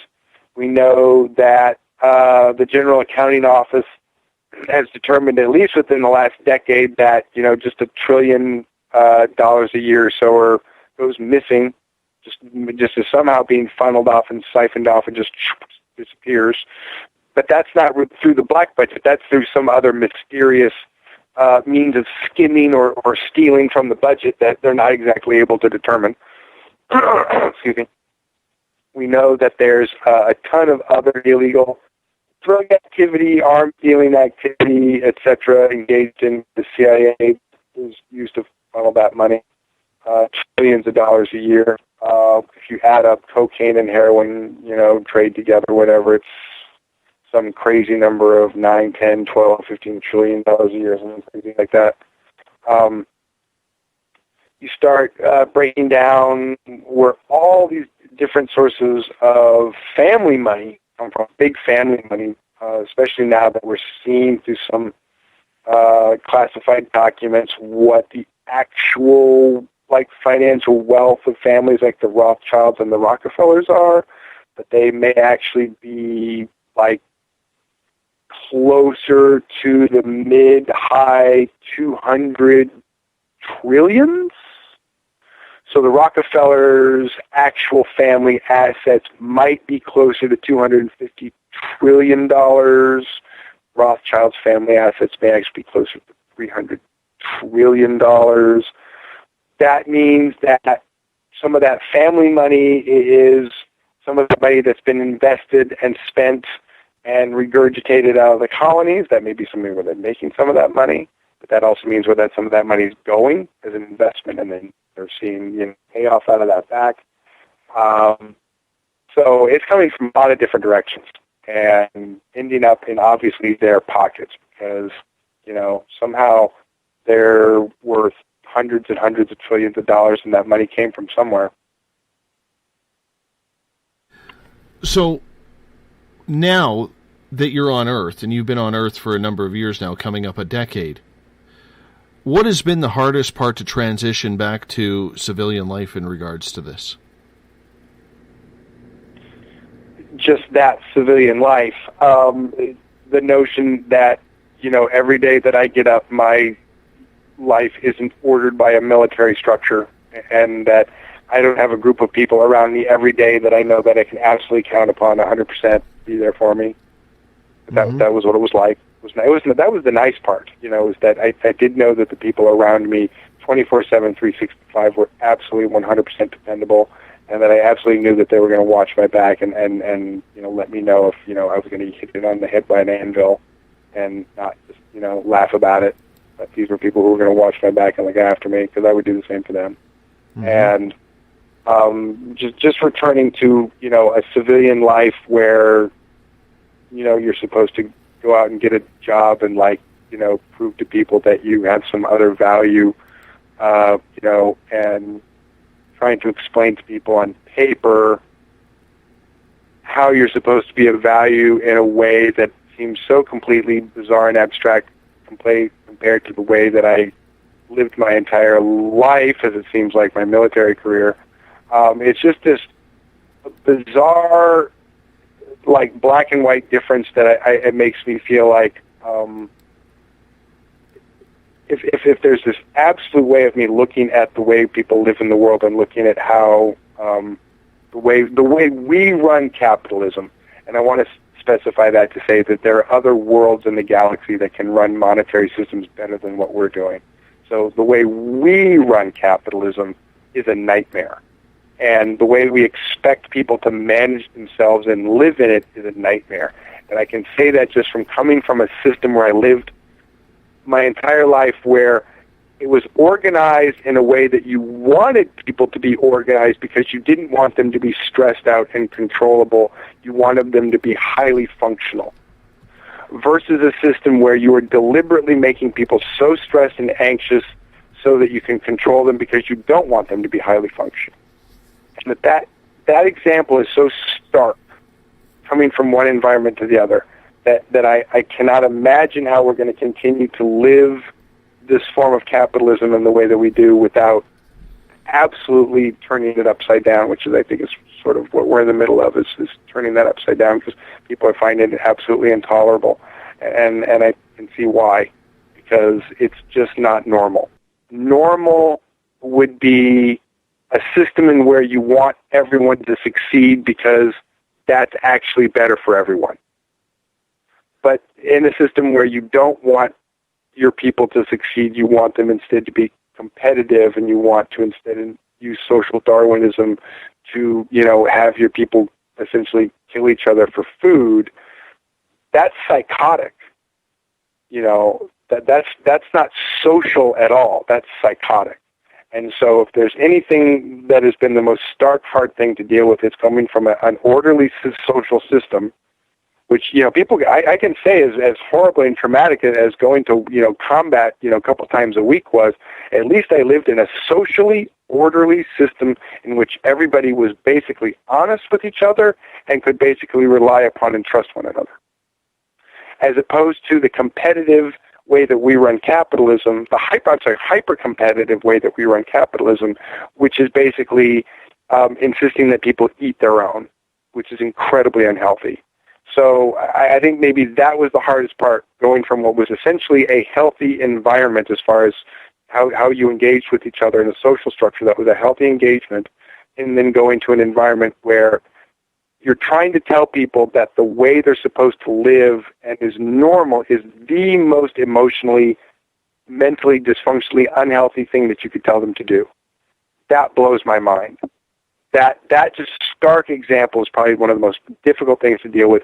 It just continues to blow my mind, and I continue to have a hard time in understanding it. It makes no sense to me. So since you come back, do you find yourself more into the political game now, trying to figure out the realities of this life comparatively to the simplicity of the politics and the rule up in Mars? Absolutely. No, if there's anything that it has made me do, it is understand that the solution comes from involvement in politics. And as much as coming after this most horrific political experience of the most horrific presidential election we've ever had in this country, I will still stand tall as a patriot and say that we need to be more active in our political system. If nothing this teaches us, and I know I'm talking to a bunch, mostly Canadians at this point, as Americans, it teaches us... Most Americans, actually. Am I really? Okay, fantastic. Then this is what this teaches us as Americans, if nothing else, that we still need more participation, right? We still need more participation in the system, because the things that went right with this election were because people participated, and things that went wrong with this election because not enough people participated. So we did have more participation in the primary than ever before. And then as it got towards the end, because so many people become satisfied and disenfranchised with their choices, ended up with actually very low voter turnout on both sides, on both Republican and Democratic turnout. So if a lot of people were thinking both these people were going to get a huge number of votes, and when it really came down to the general election, they didn't. A lot of people didn't even show up for both of them. But Hillary mostly lost because of the number of people that she hemorrhaged off her support, not necessarily the support that Donald Trump gained or that he won by. They're both detestable candidates that people hated them so much and really wanted someone better, but because the media crammed them down our throat, we felt like there was no other place. And I didn't vote for either one of them. I still wrote in Bernie Sanders. I voted my conscience. But I still think that this teaches us one thing, that all the things that went wrong because we still don't take our system of politics seriously enough. Because if we sit back and think that it's all being managed without us, and we think that it's all being conducted honestly and safely and securely without us, and we think that it's all being led in the right direction for the best of purposes without us, that's just not how it works. Democracy only works when we participate with it. And so only when participation is in the 70 and 80 percentiles and higher is when it works. As long as it's low, very powerful people can control it. And when that turnout and that participation is high, then we can actually get things that the people need, because there are more of them demanding the things that they need be fairly distributed across the social, political, economic lines of resource, which doesn't have to be anti-capitalism, as some people might think that that's sounding. It just has to be more balanced. We have allowed our capitalistic system to become near feudalistic, where we have allowed people at the top to accumulate wealth like feudal lords and treat people at the bottom like serfs, instead of what a real capitalistic market-based system would be, which is a lot more even, right? And so this is why when I say the capitalist system that we're using now, which is not a very fair, just capitalist system at all, and a true, fair capitalist system would just be a lot more even and a lot less of the big bumps that the system that we have is, because we have allowed it to be hyper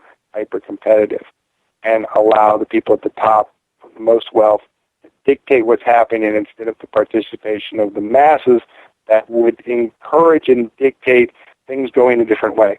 So if anything, it has taught me that if people want a better world, the only way it's going to happen is when they participated and demanded, because until some more perfect system is invented, it's the only one we've got. There just isn't one. And so what's going to happen if we don't participate in our system is it will be overtaken by one of the inferior systems, like fascism, or totalitarian communism, like China sort of dealt with, or some other failed system, some other barbaric failed system. So we can either use the democratic republic systems that function, even though they function imperfectly, or we can go with one of the worst systems, right? And those are the choices. So people need to participate so we can have functional democratic republics, or they can continue to not participate and end up with disasters. And so that's where we're at. And and I'll just say one last word on that, on politics. If anything else, I still think the lesson that we may learn from a President Trump are many, many things that maybe we'll need to learn as a people. So we were very concerned that an emboldened white supremacist movement would, start to surface, and it is. And maybe, just maybe, that's what needs to happen, because Americans need to see just how dangerous that movement is. Because I see many of my fellow Americans not recognizing the danger of the white supremacist movement. And I think maybe we needed to see that a little bit more on the spotlight to recognize how dangerous it is. And so maybe that'll end up being a good thing, that it is being spotlighted more. But, certainly an uprising of that kind is not a good thing. But, if it brings an attention that we then can approach and deal with it in a rational way like the Democratic Republic will, I guess that'll be a good thing. But it's certainly not a good thing to see sort of the insane neoconservative of white supremacist leaning that his people surrounding him are wanting to take this now. So anyway, I could go on about the analysis forever. I've been watching this thing with a microscope for 18 months now, and it's been driving me insane. Randy, we only got a couple minutes left with you. That was a very quick 3 hours, my friend. Very quick 3 hours. I can talk for days.